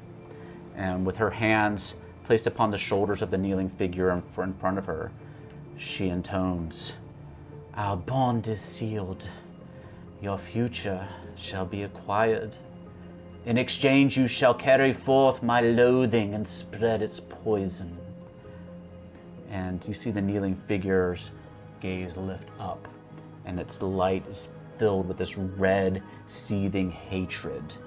And you can tell that it's an Enox. Oh, we don't need to say anything here. We can keep moving. Let's keep going. I don't need to see this. It's Lewis. Wow. Well, it's a little strange, isn't it? Because that's him, but he's over there. Look, There's two of them. Things have happened. It's a long story. There's only supposed to be one of you. You be quiet. You be quiet. Look. There's a couple big reveals here. First of all, Demonica Verdant, favorite professor. Obviously, this is heartbreaking to find out that Yes. she's a demon. Yes. She's With a name like Demonica, you just figure that out. she's a big inspiration for me, as a fellow orchid. It sucks that this representation is getting taken away from me. Sets the orchid community That's back. fair. It's Literally demonic. Yeah. it's from birth, unfortunately unsurprising with a name like that. Set yourself up. Second of all, What? Don't give me that. Look, you don't things to make your scar band. You're gonna hate on me for making Yeah, a little I demonic didn't- pact with one of the professors a here. little demonic pact. It's the tiny demonic pact. It wasn't anything serious. What does that mean? What's a not Yeah, what did you serious give? pact? You shut up. I'm not even talking to you. What did you give for this demonic pact? I'll give a few things. Let's not talk about that. It's okay. His it's not cooking point. skill. Don't point fingers at me. Look, I had to do things. I wanted to be a chef, all right? There's things I had to do You just go to to get school. there. You can just go to school. You don't got to fucking sell your soul to a. I'm lady. 47. Oh, You know how old lady. I am? You're so young. I'm old. That's not. I'm already behind. 47 is old for y'all? Yeah. Oh my Middle gosh. age, upper middle age. I'm 506. Jesus. Ugh, that sounds horrible. That sounds absolutely fucking I'm terrible. young. I'm barely there. Like, What the fuck? Look, I wanted to take the fast track. It's a little minor demonic pack. I gave a few things. How do you still normal? How do 500 years still speak in normal language? well, your I brain think, not completely right? The thing is, I think I'm 506. I meditated for a while. I got these whatever. You look Demon. amazing. Thank you. Don't flatter me. You have no soul. Yeah, wait, you're subverted. You were watching you I didn't selling your give my soul soul. to a demon. It's a pact. It's not. I didn't have to give my soul. I had to give a sacrifice. I didn't give my soul. You Oh, sacrificed What someone. the hell? You have the rage inside of you now. Who'd you sacrifice? Is it Bud? Is it one of your friends? As he's talking, you just see my eyes get even redder and redder. Let's don't talk about it. I don't want to talk about it. It's bringing back bad memories. Maybe we shouldn't press the angry guy. As you see him kind of get more and more angry, you see the bubbling of the oozes start to increase. okay. Bringing coming to a boil. Do I notice that too? Probably not. Okay, yeah. I'm Yeah, seeing you're caught up in angry the again. moment, yeah. Alright, well, we gotta make the ice go away. Can you go? I don't know. Me? I'm not touching that thing. I'm gonna go stick my head in the thing like Okay, it your did turn. last time. Your turn. Yeah, I wanted to try that too, but yes, so go ahead. Yeah. I will walk up to it and stick my head in there. You can kind of reach inside again and kind of see what there is to see. And yeah, you see Lewis slaving away in the culinary department here at the university, struggling to make progress. You want to describe a little bit about the trouble you had before you met the professor of the culinary dark arts? Sure. So you see Lewis like trying to make like simple things. Like he's looking over. He's with all their students in the class. They're making something simple, say like spaghetti or macaroni of that type. And then he's looking. Lewis is clearly struggling. His hands can't really cut anything. He can't filter spaghetti. He's just having the worst time. And all the students, they leave the kitchen and he's just struggling. He sets things on fire. You see him like he's cooking. The spaghetti catches fire, and he just doesn't know what to do. And you just see like he just. as he sits there, he pauses. You see like his life dreams just like leaving him. You realize that he's never going to be Gordon Ramsay of this world. He's never going to make it. As John Oliver. Gortinian Ramses. Exactly. You just see despair, like someone failing in the kitchen, miserably. And then you see the professor come up and kind of watch it from a distance and see the desperation in his eyes, the willingness to do anything to succeed. And you see her being willing to take advantage of that for her own purposes. He fades to black. Well, That's show business, baby. yeah. Packed your way to the top. Hey guys, Lewis sucked at cooking. What? I have no better way to say this. I was always an amazing chef. You take that back. No, he As- he lit spaghetti on fire. I was on born Hell perfect. yeah, he that's put my the man. sauce in, and then the fire came up. I was born perfect. As he lies and deceives and hides a secret, those oozes kind of start to coalesce and form, and it's time for a combat. Oh my god. You see what you did? This is all your fun. Is there ice go. infused in this room? Yes. So we'll go ahead and put that on the strong infusion. Go ahead and put my nice ooze minis out there. At On this the point, ooze? yeah, on the oozes. Yeah, I want to show off our little oozes here. When we got the minis for Gloomhaven a couple of days ago before we started filming this, and I invited my friends Serg and Alex to come over, and Alex Busch, and we had a little mini painting party. And so we painted up some of the oozes. You can see here, we painted up some of these spirit minis. They're so cute. They are lovely. We painted some skeletons. So we're going to show all those on the screen here Skeleton? so you can see them. Yeah, we have a few skeletons here if you want to take a look at some of them. Oh yeah. Spoilers. Skeleton bones. Oh, lovely. These are just sort of backups in case we... Oh, these are cool skeletons because they actually like change their bodies. they have extra arms as well. Yeah, that's Oh, they do. Let's That's see there. neat. Oh, that's I so love it. smart. Mutant skeletons. So That's Go. some of them are lacking heads. It may be on purpose. It may be shipping issues. You never know. But yeah, I got some pretty cool that's skeletons. super neat. So yes, thank you again to Alex and Serge for helping me paint these Thank up you. the other day. Beautiful minis. Many thanks. I see what you did there. All right, so we're gonna go ahead and enter combat now. So let's see what we can do, shall we? All right. So go ahead and you should have most of your stamina deck left. You can go ahead and choose which abilities or which cards you want to use this And we get to round. play 2 cards? Yeah, you get to play 2 cards. You choose an action, one from the top and one from the bottom, and you can choose which initiative round that you would like to use. So I choose 1 for the monster. Ooze 1, his name is Earl, and Ooze 2, his name is Gilbert. And these are some of the discarded leftover meals that were made during Lewis's time at the Culinary Dark Arts I University believe it. College. Doesn't surprise me. Smells like Lewis. You think at some point with a name like Demonica, people would have maybe started to question Yeah. her a little bit more, but... Yeah. We're not discerning people. That's right. All right, so in the game for combat, everybody has their hand of cards that they're allowed to have at the beginning of a session. You chose it from your full pool of cards. You had to discard one of them earlier on because of the cold, but now everybody can choose 2 cards. You use the top action from one, the bottom action from another, like is in Gloomhaven. Usually the top actions revolve doing something or an attacking, and the bottom was a movement-related ability generally. And in place of one of those, you can do a basic attack or a basic movement, and you can also do, sort of TTRPG style shenanigans if you want to, using some of your ability checks. In lieu of one of those, either movement or actions. So keep that in mind. You also have your skills from your ancestry and things like that. So if you want to use one of those in place of those skills, I think that's how that works. You can go ahead and use those too. So just let me know. So right now, initiative changes every round depending on what you want to try to do. This is kind of one of the game balance mechanics. If you're doing something kind of overpowered, you might go later in the initiative.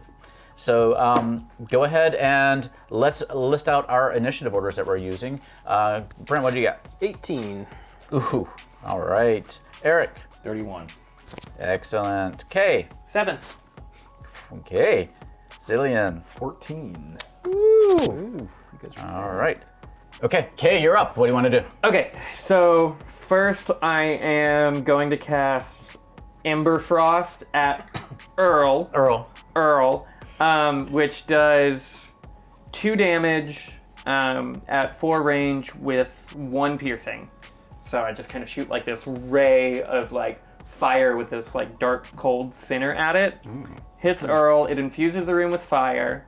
And that infusion will take place at the end of your turn, correct? Yes. Yeah. And then I'm gonna cast. Oh, do you have to roll to modify the damage then? Oh, yes, I do. It is +0. Okay, so 2 damage with 1 piercing. 2 damage, 1 piercing. And the piercing, what that does is it gets through, each creature's probably going to have some sort of shield or kind of armor, and it can absorb a certain amount of damage. And so if you can get piercing on your attack, it'll negate that armor that they have, that shield. And so you're able to get through whatever value its shield is and do your full damage, which is to that turn. So excellent. And your other bottom action. I'm gonna be casting Flame Strike, so I'm gonna be shooting just like a. I'm going to be chopping my hand through the air and sending out some fire from my fingertips, which does 1 damage at 3 range. And if I roll, that is going to be a +0. Okay, so you kind of see that one hit. It's not a particularly strong ball of fire, and it kind of bubbles across the creature and kind of dissipates. It doesn't seem to really hurt it anymore. But yeah, you have drawn first ooze. Nice. And then nice. these get discarded? Yeah, I believe so. Okay. Okay. Unless it says otherwise. Okay, Sillion, you're up.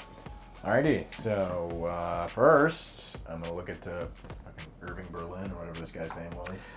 Gilbert. Gilbert. And Perfect. Perfect. Who's getting no respect. and Patter's gonna make a horrible little face. And he's gonna kind of do like an underhand stab like this with this kind of long, crystalline, wretched little mine dagger. Probably just really like a shard of glass. He's wrapped some fabric around. He stabs like this, and he opens his hand, pushes it up like he stabs, and then the psychic link kind of and it slides up through the ooze back into his hand. Very nice. And then so this does 3 damage. I will also inflict 1 lightning. Is that right? Curse. I inflict a curse. Don't forget to also drop your modifier deck to see if you get extra yes. or less damage. Yes. +0. All right. So, Okay, so 3 damage total. And a curse. And then I also, after the knife slides up, leaves sort of a psychic residue in the ooze, and I get to move them 1 square. There you go. Rude. Let's talk about curse real fast. Yeah, When subject to this condition, you take a curse card with a curse sleeve from the curse supply and shuffle it into your modifier deck. When drawn, the curse card acts as a critical fail, essentially, and the sleeve is returned to the curse supply. And so what I'm going to do is, I don't have curse cards, I don't believe, so I'm going to take kind of one of these cards and put it in there, and we're going to consider that one of my curses. So I'm going to just shuffle it in there and deal with it. Cool. Very We've cool. all had a curse card from the curse sleeve in our curse supply. We've all been there. We've all been there. Teenage years can be rough, Yeah. especially when you go around wearing nothing but open-toed shoes. Shooting birds with BB guns. Yep. And of us watching Oppenheimer first. That's the order. That's the order. That's what we're gonna have a fight about. All right. Maximum cognitive dissonance with those two. So Patter stays in that pose for a second. Psychic energy is still kind of infusing, and then I kind of and he scooches that way, Wow. like 10 feet. Oh, push him. Looking closer to me, are you crazy? Damn good, mate. He's your fault. So at this point, we have fire infused strongly into the room. Did yours do any kind of infusions? It did not. And then my secondary Yeah. action, I think I go stealth. I think that's the stealth icon. Invisible. I go invisible. I have not moved this round, so I perform self-invisibility. And invisibility in this game, you are hidden from and can't be targeted by any enemy through non-targeted ability. Though non-targeted abilities remain unaffected, your skills can still interact with your allies. Can still interact with you, especially if they know your location. Especially then. In combat encounters, invisible is removed at the end of your next turn, and enemies will treat you as if you were not there. Sort of like me in high school. They can move through them, but still cannot end their movement in the same hex. Okay, so hold me to that in case I forget. Got a lot going on here. Very good. And next up is Brent. Okay, I did not expect that to happen, so that changes things. Does the ooze look graspable, or is it really oozy? As far as Oozy ooze. there's one way to find out. Let's put it that way. Okay, well, You can certainly try, as I've heard said before. I think what he would like to do, because I misread these cards when I picked them, is do a move and then a mighty throw skill. I think I understood that I can use the I believe skill so. check to do so. I believe so. Okay, that's what I would like to do. So he's going to move through and just tackle and grab the ooze. He's not very smart. And then try to throw it once he grabs it. Well, go ahead and read that skill to us. Okay. It says Mighty Throw. Lift an object up to 300 pounds and then throw it up to 20 feet. And it's in brackets DIS. I'm going to say this is a contested skill check. Ooh. And this is just going to be, I think, a athletics versus athletics check. And so, yeah, go ahead and do your ability check with your modifier deck and tell me what you get. So Eric is clomping through. And remember, you're using the number in the yellow here for your ability check. 2. Plus athletics is, oh geez. And so what's your total? 5 total. 5 total, so the ooze wins. Oh, and so we're going to say that you do try to get a grasp of this thing, and you're just not able to get purchase upon it with enough to be able to move it. It's a tough little thing. Make out with the Sinking my hands into the jello. I would have moved here, I forgot. Yeah. Okay, thank you. Yeah, but you have an action that you can do on the bottom of one of your cards as well, correct? Oh, well, that I used. Okay, I thought I was using the second card as that. Oh, did you do something? The first was a move. And Oh, you used move first? Yeah. Yeah, and you then can I do them in either order. Yeah.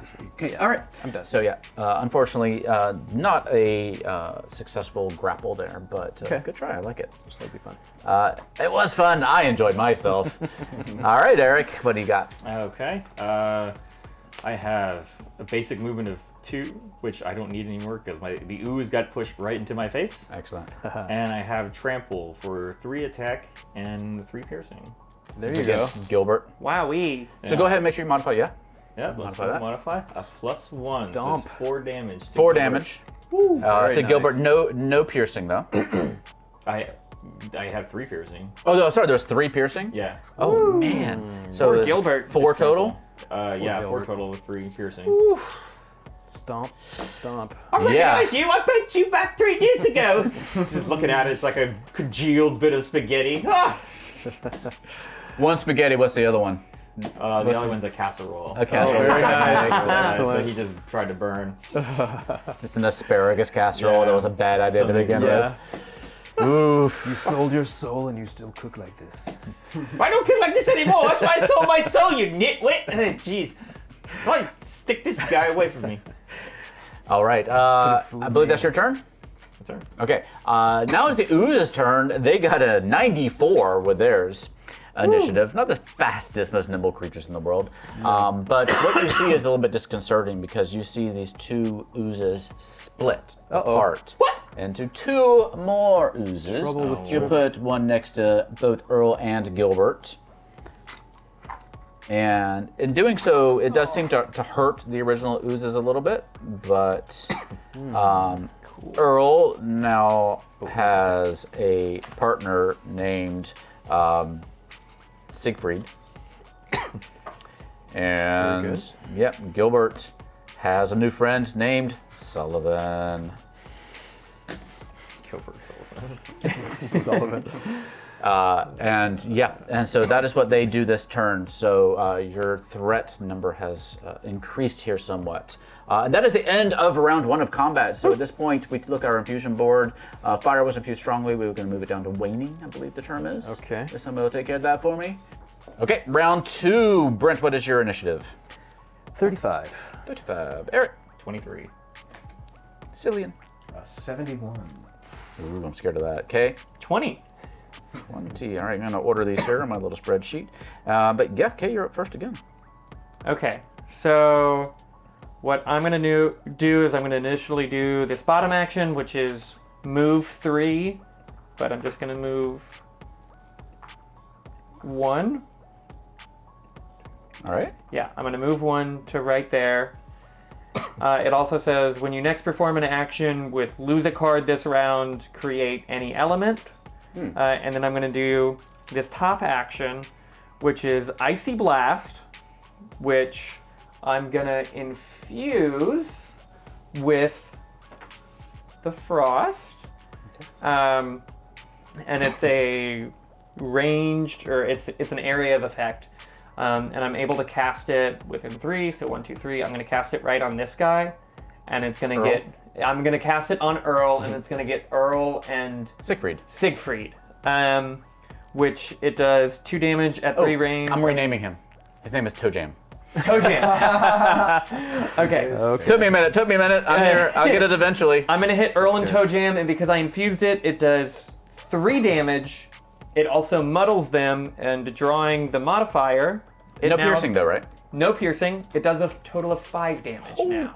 Gosh. To both of them. All right. Wow. To Earl and Toe Jam. You have to lose that card though.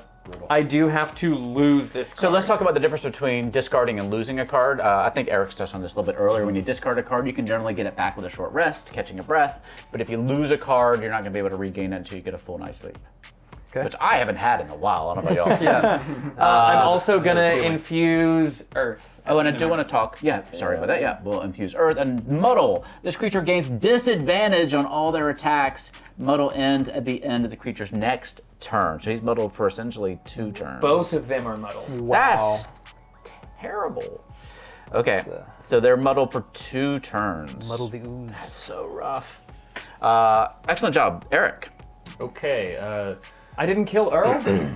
They're still alive. These are Wow. tough. These are tough little They're tough. casserole cookies. So Lewis is going to use the bottom half of Overwhelming Assault for its movement, and he's going to jump right here. It has a jump action for 3, and he's going to land right next to him. And then he's going to use the top half of Sweeping Blow for 2 damage and to muddle the 2 bruises that are in front of him. Beautiful. You mean Sullivan and Gilbert? Sullivan and Gilbert. That's what they're known as. Sullivan and Gilbert. And Not Gilbert and Sullivan? No, Sullivan. how dare you? Solbert and Gilliland. So, I just will. kidding. I will take the modifier. So since it's just 1 action, I'm going to take 1 modifier. Is that correct? I believe so. I believe so. Yeah. It's a crit. And a reshuffle. I got the reshuffle icon. Oh. So you can take your spent modifier cards Yeah. and re-put them in there. Yeah, So yeah, crit is double your base damage, I believe. Is that correct? So yeah, it says add 1. It also says add 1 attack on each undamaged target. well, they're both damaged. Well, Trust me. Yeah. But before that, we're even undamaged before this attack. No, Okay, definitely not. so they just take 4 damage to both of them. Why don't you go ahead and describe your kill on both of these poor, Oh my God. poor singing oozes. Holy moly. Wow. Getting your revenge on some of your failed dishes. So as Lewis swings his sword through toward the spaghetti, he sees the spaghetti start to cleaved in 2, and that's meat on one of them, and then the other one, the sword passes through a meatball and it kind of splurges on the ground. You almost hear like a faint whimper as it dies. And you see like the stuff that was inside of this ooze, because there's still some of the things that's digesting things that maybe it wasn't able to break down. So you see little bits of skeleton, little bits of like old furniture, and a little bit of a shield, and you see finally there's one flopping on the ground. You see a nice rubber flip-flop Wow. just landing square, almost taunting you. Lewis just shakes his head. All right, excellent job. You can hand me those 2 beautifully painted minis if you don't mind. Well done. Wow, that was impressive. How did Waltz do it? Sullivan and Gilbert. Fly high. Brent, you're up. Was that Okay. all your actions? I believe it was. You jumped and then you attacked. Yep. Brent, you're up. Okay. I'm going to move first, since that changed what I was going to do. I'll move 2, I believe this says I can do. Straight forward. And that was a mistake. I think I will move again. Can I do that? Oh, so Can you the double move? combat situation has changed. So one of the issues about having kind of later initiative is that you Yeah. have less of an idea of what the battlefield is going to look like. So you Exactly. kind of have to just make the best of it. So what you can do, Can I if you have choose previously to move? decided to kind of use one at the top and one bottom, Yeah. you can switch it up. Yeah. And you can, or you can just use a basic attack or move if you need to. Can one double move if it's top and bottom? Can I hit the second move? As long as you're using one top and one bottom, you can totally do I whichever think one so. you want. Yeah, I think I am. This doesn't have a movement. So Oh no, this was the bottom. Okay. This is the bottom. So I don't see a double movement on those. Yeah, I cards. cannot this one. Yeah. So you may not have an efficient turn. Oh, I know what I Yeah. can do. I know what I can do.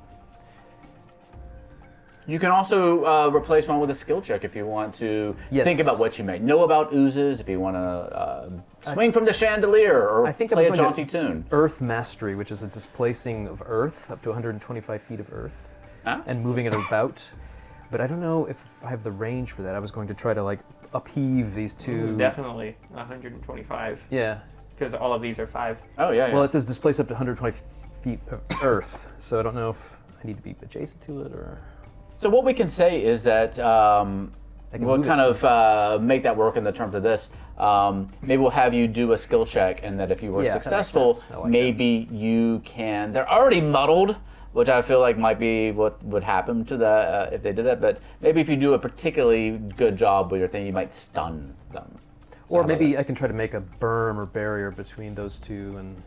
There is cover in the game as well. So if you want to, you can move Earth to try to create cover, because you do know that the ooze's turn's coming up shortly. Yeah. So if you want to, I can allow you to kind of create cover in front of yourself or your allies, if you like. Yeah, I think between the oozes and Ileana, since he's got that thing going, he'll try to do that.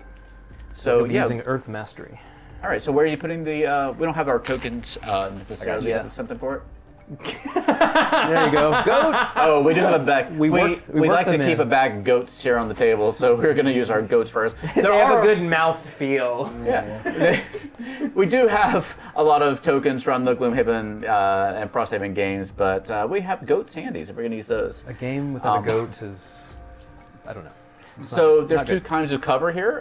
You have partial cover and full cover. Partial cover, this type of cover provides shield 1 from attacks originating from the opposite side of the cover, and full cover gives you a shield 2 and imposes disadvantage on attacks from the opposite side.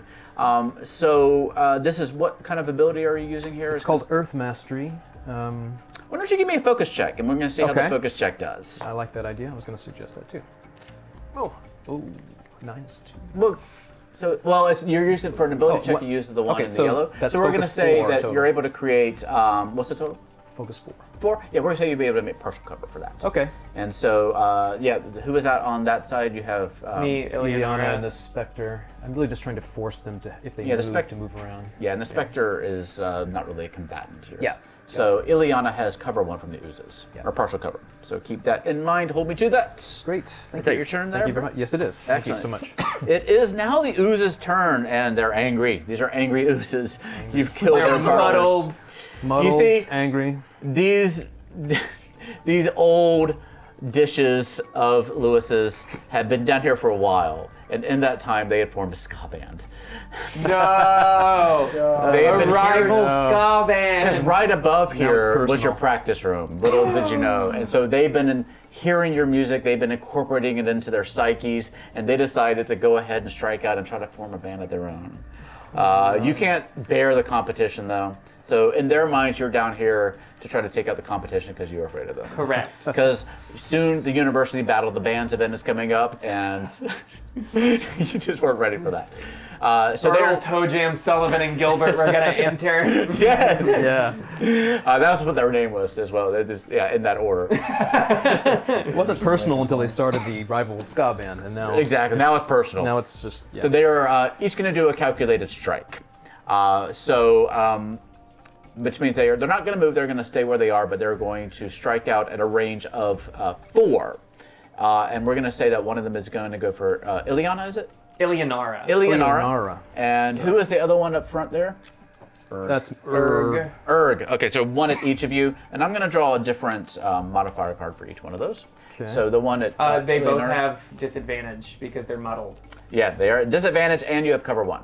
So you have Cool. shield 1. Do you have shield? I don't remember if you have any kind of shield incorporated into your character. I don't think you necessarily do. Unless you have not an at the moment. ability. Not right now. Yep. We don't have So the items, so no. yeah, drawing a disadvantage, I draw a +0 and a -1. And so with that, it would be 2 damage. To me. But you have 1 shield, so that would be 1 damage. 1 damage. Yeah, 1 damage should get through. oh good. So the earth helped. It did help, yes. The goats. Thank you. goats. The helped. goats Yeah. helped. Called And goat one. now at Erg, Greatest of all time. got a -1 and a -2, so Whoa. disadvantage would be a total of, again, 1 damage because you don't have that cover. Okay. Do they not have that covered? I guess he does. Hey, So 0 damage. Thank you, Cay. thanks. Thank you, Brent. Thank you. Poor oozes. Haven't they had it bad enough? Look at their lives. I know. Sort of bad ska I know, right? garbage in a basement. How many Sounds like me. how many pots real. of discarded spaghetti do you know that have formed a successful ska band? Yeah. It's tough. It's tough life. Zero. It's a really tough actually. industry.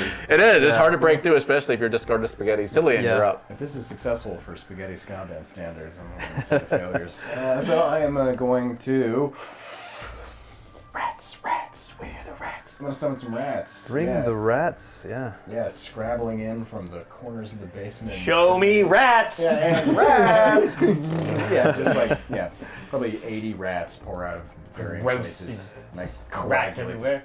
What is this? What's your reaction to this? Oh, I'm like angry. Like I see the rats up here. Like, oh, it's just perfectly clean. He's just summoning rats everywhere. I don't know if you know this. There's a mythological connection between rats and cheffery and sanctuary. Oh, I'm well aware of that connection. I think it's disgusting.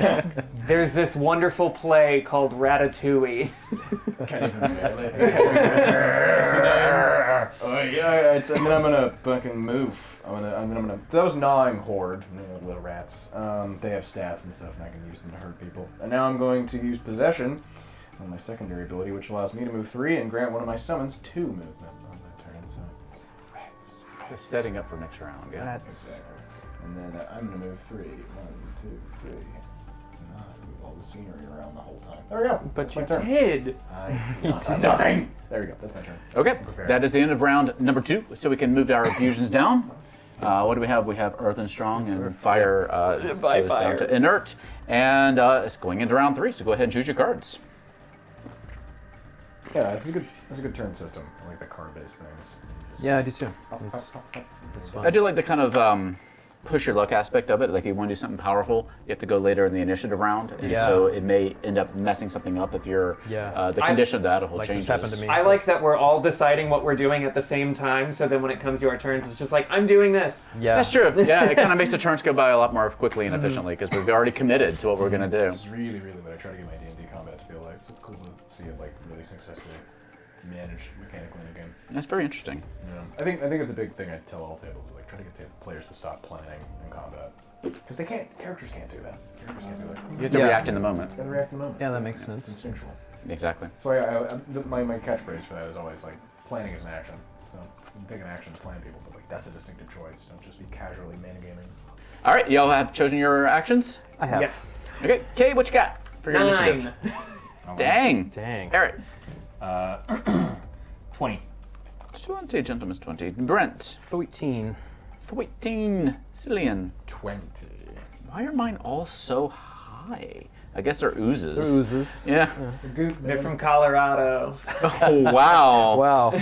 I already had to write a nice letter to the Disney lawyers, but so they ignore that Ratatouille joke. Now we got to reach out to everybody who lives in Colorado. This is when I start singing the Beatles. I'm gonna get them all. Kay, you're up. Okay, so I'm gonna move 2, and I'm gonna hop up on a goat, so I can look at the oozes, and they don't get partial cover. Well, we'll say it takes you an extra movement to get up there, so make sure you have enough, like, I have 2 movement. you have, and so you were, was it 2 away? Well, Yeah. we'll let it ride. We're fine. Okay, We'll thank let you. it ride. I'm just gonna move the goat, and I'm gonna put myself here. And then I'm gonna cast Fire Orbs, which I can select 3 targets, and it does 3 damage to them, and it infuses the room with fire. I don't like this. Wow. Let me draw my modifier. Crit fail. Oh, Oh, no. maybe I will get another turn. So what happens? I try to hop up on top of this mound of dirt, and I trip and fall on my face. And there was a little bit of casserole on the ground. Yeah. I go, ah! Even worse. And I get to reshuffle. Okay. Well, the oozes live to see another turn. Eric, I believe you're I'm up. so mad. Okay. I'm going to use my jump again. It's a three spaces, and at the end I get to jump, and I get to infuse it with air, which I actually forgot last time. But 1, 2, 3. I jump over his rats. I'm flying. I guess it's in part of the leap, and I'm going to put myself right there. I love Excellent. In front of Sullivan. Is that right? No, is this Yeah, that's Sullivan. This is No, that's Toe Jam. Yeah. Toe Jam. That's Toe Jam. And then my next action is Balance Measure. It says damage X, where X is the number of hexes I move this turn, so 3. And I do my modifier, so it's 5 total. Heck yeah. Poor Toe Jam, we hardly knew ye. Poor Toe Jam. You want to describe your kill? Yeah, so again, he jumps in front, lands with a furious roar, because I guess it spreads air everywhere, and then takes his sword, and it's almost like he uses like a spaghetti action. As he sticks it into the casserole, he starts twisting it like you would if you're eating like a casserole spaghetti, and he just kind of like carves it out. And he holds it in the air, and he smells it. God. Oh, man. This is disgusting! Ugh. What else is new? Yeah. Thank you, Kay. All right, there's only one remaining, the original Earl. Earl. Brent, can All you this take time. out Earl? I will try. Protected by goats. Yeah. So he is going to move 3 to the open space here. And then he's going to use Dirt Tornado, which creates a huge tornado of dirt and earth. And ghosts. And ghosts. Which I And think casserole. will... And casserole. And flip-flops. And, yeah, and birds. Yeah, and he's going to place it in this hex right sort of behind the ooze. It was originally intended to hit several of them, but there's only one left. So it should hit him, and I think it does 1 damage and muddles, if I'm reading this correctly. Yeah, so here, we'll let Eric yeah. is, I think, Eric's our guru. resident Gloomhaven expert. Guru, this one, yeah. Yeah. So I think it, Attack 1, range 2, muddles, yeah. Nispa, So it remuddles him for another 2 rounds. Yeah. and hurts him for 1. All right, That's so all I had. did you modify it though? Oh, I did not. Thank you. I did not. Okay, so it doesn't get past its shield, but it does muddle it. Okay. So he's gonna have a tough time of it still going on. Earl Sillion. stays muddled. Earl out here staying muddled. Yeah. Wake up muddled. It's a Again, lifestyle. look at his life. Yeah. You'd want to He's stay in, a, muddled. he's in a fucking ska band. Come on. I just wanted to play music, guys. He's just very I'd good want to stay casserole. muddled all the time, too. Cillian, what you got? All right, boys, let's get to work. Smack his little rat paw down, and Nice. yeah, I'm gonna Sick. make my rats do some nasty stuff. So technically, they go before my turn, so like we were talking. Yes. Yes. they do. So they can move 2. So they're gonna move 2. Uno, You dos. just feel a pack of rats Yeah, just move like swarming. a river around Yeah, your I stomp ankles. one of them. As they move by, I take my foot and I stomp one of them because I know they're summons. You can eat that one. You can eat that one. And then they all end up here. And they're gonna bite this fella All right. for 2 damage. Okay, is that modified or Very is that just nice. basic? You know, do you think I should pull a modifier card to attack them? It is an Is attack it? roll. I think you should. I believe so it what do I always. know? Each should be modified, yeah, because they do 2. Yeah. I believe it always is. So Yeah, they use your modifier deck. +2. Whoa! 4 damage. The rats just They love this casserole. Describe your kill. Yeah, let's go, boys! Goodbye, Casser Earl. Yeah, they like skitter around your legs and they scamper good. along the There's no, cobble. there's no. And you can see they start to get like a little taste of whatever this is made of as they're getting close, and they go and like, they Nice. start squeaking loudly, like, and they just start feeding frenzy on this thing. And like as the pack lands and covers it entirely, you just see them like deflate like a balloon and then just disperse, and it's gone. There's just nothing left of that ooze. Nice. So as better casserole. as this final ooze disperses into the ground, consumed entirely by rats, of all things, Appropriate. Kind of, maybe. I think you probably have realized that your reactions to seeing what's going on in this room, this apparition in front of you, this scene play out, your defensiveness, your lying is kind of agitating these creatures and causing this to happen as your secrets are unveiled for everybody to see. And this may kind of influence some of the stuff that you've known about, some of your secrets as well. So how do you respond to this, knowing how your reactions then affect the room? And again, now at this point, you have the cold emanating from this living spirit. Well, as everyone's looking at me, I suppose this is a little awkward. I can't say I'm completely responsible for this, you know? This is why you weren't invited into the band. Retroactively, I'm making this the reason. Right, this is ridiculous. Like I said, I'm trying to keep calm. Like, but every time I look at Patter's character. I'm just getting a little angrier, and I'm just like, oh, keep it calm, keep it calm. Look, all I'm saying is I live in filth. I don't have to deal with all this shit. That's on you. You're effing nasty. It's what you are. It's what you are. Oh, yeah, I'm nasty and I don't have golems made of spaghetti, so... You see this? I pick up the rat that I just stomped. This is what I would do to you if I had the chance. You can't eat that. You can't eat that. I don't want it. All right. I will eat that. It's not cannibalism. Keep it calm, keep it calm. I'm talking to myself. You just hear Louis just like, keep it calm, don't freak out. You can't have another accident like you did last time. Wait, is that too much? Oh, just focus, control yourself. Oh, Lewis is a manic rat bigot. Oh, exciting. Come on, we got adventures to go on. We can deal with the demon pact later. I just would have thought his cooking would be better after the pact like that. Oh, shut up, I've had your cooking. Your cooking's disgusting. You can't be nearly as good as me. Yeah, they're a rock. Exactly. They don't have taste buds. Yeah. Good at cooking. Exactly. It's 3 rocks. You tell him that. That's what I've been trying to tell him for years. He keeps trying to say his cooking's better than mine. I keep telling him he's ridiculous. That's just No, we don't understand the flavor profile of rocks. He could be fucking masterful. He probably tastes like salt himself. Look at him. That sounds pretty nice. Walking salt. As you Can we take a breath? Are we able to take a breath now? Or is the room still like freezing? That's a good question. as you kind of confronted the secret and let it out for everybody to know about, you see the spirit here diffuse back into the ground. Ooh.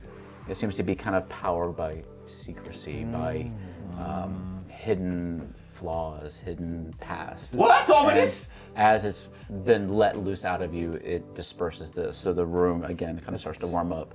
The infusion wanes. And yes, if you want to take a short rest, you certainly can. That's please. Deep. That's deep symbolism. Please. I like that.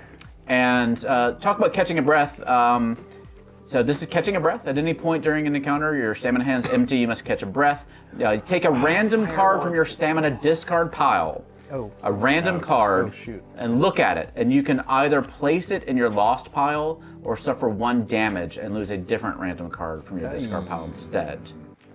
So we have to permanently lose one? Permanently until you take a long rest. So we're not probably on this campaign. Okay. So we'll take a card from me, pull a card from me. So you can only take the damage to choose another card to place in your discard pile once each time you catch a breath. That one's gone. Cool. Yeah, that one will be. Yeah, if you don't want to lose a particular card, you can take a damage instead I don't care if losing it. and draw another one. Yeah, I'm losing it. And once you've determined which card you're going to lose, place your remaining discards back into your stamina hand. Yay. Great. Whew, that was good press. And if you spent any of your background cards, I don't know if anybody's used a background card. Oh, at this that's point. right. We have not. You can refresh those as well. So don't forget, you have your skills that come from like your ancestry. You have your background. You have your abilities. So quite actually a lot of options for first level characters. Yeah, there are. Y'all can It's do. quite I've versatile. seen them, I just Yeah. haven't had an opportunity to true. want to use it. Okay. I'm saving it for whatever's behind all that. Also, the ice walls here melt, opening up the next room. Well, whose dirty laundry is going to get aired this time? It's I'm therapeutic. gonna put money it's me. It's probably gonna be me. Alright. I think it's going to be you. Yeah, it's probably gonna be me. It's the most therapeutic dungeon ever. Are we getting billed for this? Yeah. Yeah, this is all billable hours. Okay, I'll go up. There is a door there that you're going to have to open it to enter the next room. That you can see once the ice is thawed, and you do see little black tendrils of smoke and shadow kind of coming I'll out from open under the door this time. Okay. Do the rats stay? It's probably to the end of the I round. think for a lot of this, it says they last for like 1 minute after the combat is over. Okay, so these rats, bye-bye. I'm going to say that like some of the lingering effects do that, so I'm not 100% sure about the summons, but we'll say it lasts for, once you take your long break, I think that they are probably gone. That makes sense. Yeah. They've lost interest in their casserole and they're off to form their own ska band. That's right, my boys. They're all fed. Real rotten fed. Alright, let's figure out what nonsense we got. So Ilinari, you open the door? Yes, I do. You open the door to see a laboratory in the middle of which is a rip in the space-time continuum with gosh. shadowy energy emanating from it, just pulsing in the room. Well, I'm not going to stick my head in it this time. Are you going to go, Erg? I will. Well, it's gonna stick. It's my turn. Well, this is the rift. This is is No, the this rift. is the rift. is So not we the need to spectre. stick. Yeah, but it'd be really funny if we let him stick his head in there. Yeah. Lumber, why not? Whoa, wait for this. Like, hold on. Okay. Alright, well, let's get in there, I guess. He'll start it. Get your hand in there. Alright. Go ahead, rat boy. Put my little hand in here. What? I hope he does. I Wait, did I say that out loud? kind of No. false started a couple times. Like, there we go. What? Ah! Oh, I'm kidding. There we go. Then grab it. Yeah, you kind of feel like you can actually grab a hold of it, and the gems here on the hand start to on your fingers to start to glow Very and pulse, and you nice. can feel the energy, and it infuses your hand with this ability to kind of grasp hold of it, and you feel like if you squeeze, as you squeeze, it starts to make it smaller and smaller, I'm making it small. Hell yeah. and so if you want to, you could probably just and close it. I'm pretty sure this is how supervillains are made. I think so. And then I have a little thing in my hand now. Yeah. I did it. I did it. You want to open up and see what's in your hand? No. I'm stupid. I'm not that stupid. You want to look? You want to look? Oh look. Not particularly. The rift is closed. The rift is closed Okay. at this point, and Okay, so good. the energy is dispersed. All the cold that's been here is gone, but you have, I don't know, you feel like you might have something. Yeah, they want to look at it, so I'm just going to kind of lean over. All right, there you go. And kind of creak it open a little bit. So, and just a little puff of black smoke. Just, Oh, interesting. Oh. Ah! I'm kidding. Oh, well, that's not what I expected at all. there's just one strand of spaghetti. Oh, that's another one of my creations. It's everywhere. That's Oh, for you. Slurp it up. want it? No, it's It's not for me. I don't want it. disgusting. Okay, well, that's that, isn't it? You do see a bunch of papers and documents spread across the floor in here. Can I? Looks like somebody might have left this room in a hurry. Can I Could you see find Jo- proof? Because I'm assuming this was one of the Professor Dude's Malget. I'm gonna try to find proof that someone else worked on something that he did. You can, if you want to take a moment to look through the room, you can do that. Yeah. Okay. What are so- you looking around for? We got the rift closed. Let's go ahead and I'm leave. slowly trying to undermine the professor What in a you try- professional manner. Trying to undermine the professor? That sounds like a secret to me. Yeah, because he's not a good person. We all just saw that he blew up someone. He sucks. Yeah, Definitely he sucks. sucks. I'm not gonna. Neither of us are able. None of us are able to confront him in a manner that he won't. He's threatened me before with the help that I've given him on research. So like, What? You of never course, told us that. what? He threatens everyone he works with. That's just part of working with him. We got the That's rift why I closed. suck up to him, is because it's easier. So I don't I'm want any gonna more try to find secrets something. being shown around here. We can just go ahead and leave whenever you guys get the chance. Let's go. No, we Closed find- it. Yeah. I mean, we did our job. We can do as we will, but it would be cool to help this old man suffer. He seems like he sucks a lot. Yeah. Yep. We find the dirt and then we threaten him. Yeah, we could maybe get like a cool hat or something. A cool hat. Yeah, cool little hat. You look around the discarded belongings that you see here. You see like a briefcase has fallen and opened up. You see just, it looks like somebody just dropped everything and ran. When you look through it, you do realize that it's Professor Malgant's possessions. Kind of looking through the papers, you see research and you see notes and you see plans about potential ways of opening small rifts. Oh, that's really not good. And that's just what you find. It's definitely his belongings and there's definitely plans for opening small rifts. So why did he get us to Ooh, close? Wait, do I that's see even this? worse. Do I read this too? Who has these I'm plans? sure we're discussing it probably. As we're reading. Yeah. Yeah, this guy definitely sucks. He wants to do terrorism. What's it say? Essentially, Small acts of terrorism, that rift that we just opened, there's a good possibility he might have opened it. Why was to close the rift if he fucking opened it himself? That's So body. probably so he can close them and get credit for that. Look, it's if I had to take a Yeah, guess. it's a classic. It's a classic false flag. He makes a problem, he solves it. He's a good guy. Does that over and over again. Looks like the ultimate good guy. Classic bit. We've all been there. Right? Yeah. Not really. Not really. Fuck. actually- I know that's not true. You're lying to me. Actually, no, but that's okay. You literally made a pact with the devil. Everyone here is doing a bit. You drew the card. Allegedly laid a pact with the devil. I didn't actually do any of that. I've always been great. I've never needed to make a pact with the devil. We watched you make a pact with the devil. As you're holding the card, this is pact with the Yeah, devil. right, back to this devil. You don't know that. You weren't there. Nothing like that happened. Just Biscuit just lying to you. Oh, never again. I think he's trying to gaslight us right now. Gaslight. It's Yeah. Where did you learn such a big word? I'm 35. I'm not a Right. kid. Late bloomer for school. It's a firmling thing. That's all. As you stand around kind of discussing your plans for how you want to deal with this information that you've gathered about your professor, the camera starts to kind of pan back from the scene and your voices kind of go quiet. And that is the end of our adventure for today. Lovely. Yay, that was fun. What do you think? What do you think of the game? Yeah. Yeah, it was really fun. Really Yeah. fun. I enjoyed it. I enjoyed the combat system. It's definitely unique from dice rolling. I know that's something Cillion's brought up, and I think a lot of us have enjoyed. I like it. Yeah. Me too. It's a Very cool system. engaging. I like using the cards. Yeah, the cards make planning a turn feel interesting, makes it feel like you have meaningful choices versus in D&D you can get bogged down into I don't have any spell slots left, I have to do a terrible dagger strike or run away. It's in comparison to a lot of systems where you tend to be limited out, this feels very interesting and the pacing's really nice with everybody doing it at once. And it is if you're interested in super tactical, choice-driven combat, really combat role-playing, this is a really good way to, I think, really get something that feels nice to play. I was a little bit concerned in the beginning that you would feel like you had limited options because everything was just on cards. But I feel like when you're playing a D&D game or those other ones, oftentimes you just feel like I'm going to swing my greatsword and then I'm going to move 3 spaces. I'm going to swing my greatsword. But here, even on the your first level characters, you've got between your backgrounds and your ancestry and your skills and all your ability cards, and you're choosing 10 out of 20, 25 cards at the beginning of every day. You got a lot of options of things you can do.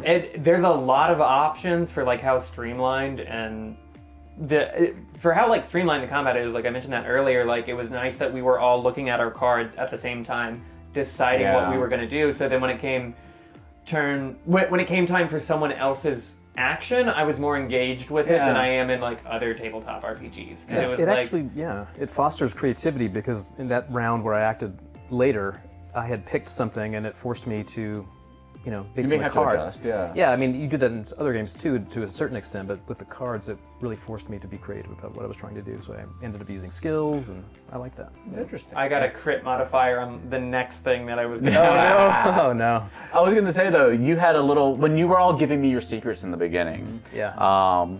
2 of you kind of inspired a story idea in me, and so because your kind of story mostly came out, but you had a little part in this that didn't quite come out. You want to tell us what it was? No, I was hanging out. I worked for Demonica essentially. Oh wow! Patter's an inside man. I knew it. Who I didn't know it, trying actually. to investigate some crimes and stuff that she was also investigating apparently, or was getting involved with. Oh, that's interesting. Well, she had told you that there were murders of vermlings going on in there, and she wanted them covered up.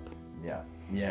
So didn't Because the murderer was being a little haphazard about the way they were handling things. Yeah. So I was that's why I'm just a 35-year-old rat man going to college. Covering for this guy. So you were 506 going to college. Yeah. Hey. So you were it was- Vermlin covering up Vermlin murders? Yeah, I don't give a shit. Patter's got no morals, no scruples. Yeah, Ed was covering for you. Yeah. So my background, I murdered some vermin professors because I have a huge hatred Oh, of no. vermin because I work in a kitchen. Well, instilled upon you by the demon. You probably had a little bit of that in you, but it wasn't you weren't murderous as a person. Right. But when you made that demonic pact with Demonica, My secret was that I accidentally sabotaged your plans to work in the industry. That was my secret. And here y'all are. There's intrigue. There's murder. And I'm I accidentally shit talked someone when I was drunk. what was yours? Very nice. Mine was that because Erg was in love with Eleonora. You should know her name if you're going to be in love with her. No, don't tell her that. Tell them that. This character had forged, or he had bullied people to forge his entrance credentials to get into the university. stalker. He wasn't really supposed to be there, and Professor Malgant was kind of catching on that he was stupid and didn't belong in the university. So that was his. A little stalking that kind of. Yeah. Like I said, there was about a campaign's worth of intrigue going on here There between was. all of you. Just this one adventure. Dark but, secrets. Thank you all for joining us today for our little delve into Gloomhaven. Be sure you check out the campaign before it ends on July 19th. Very fun. Thank you to Brent and Eric and Cay and Sillion for joining us kind of at the last minute here as we put this together. So I really appreciate y'all coming out, learning a new system, which is always a tough thing to ask somebody to do in a week's time. So yeah, I think I had a great time. I hope y'all did too. Loved it. Always do. Always on that. Excellent. I hated it. I was miserable the entire time. I hate role playing. Terrible. Eric, you're never happy. I know. I just can't Just be because- happy. Just because I took my shoes off and we playing. He knows. Get out there, pet a bird, and you can always find us in the Gallant Goblin over on YouTube, or where we have all these folks playing live plays coming up here very soon in the fall. We're going to launch our new live plays, so come and join us for Love and Hate and the Mana Waste. Again, thank you to Hit Point Press and their animated spell cards, which you can find at animatedspells.com, and get your free spells over at gallantgoblin.com/spellcraft. I really like our spells. Like, if y'all playing any 5e, you need to go check out kind of some of the spells we came up with, because I think they're really adorable and different and cute and actually open up a lot of storytelling opportunities. So go check them out. Completely free. And thank you to Cephalofair Games for letting us play a little Gloomhaven early. So, Yay, that was so much fun. yeah, if you got any questions, let us know down below. And otherwise, we will see you soon at the Gallant Goblin. Good night.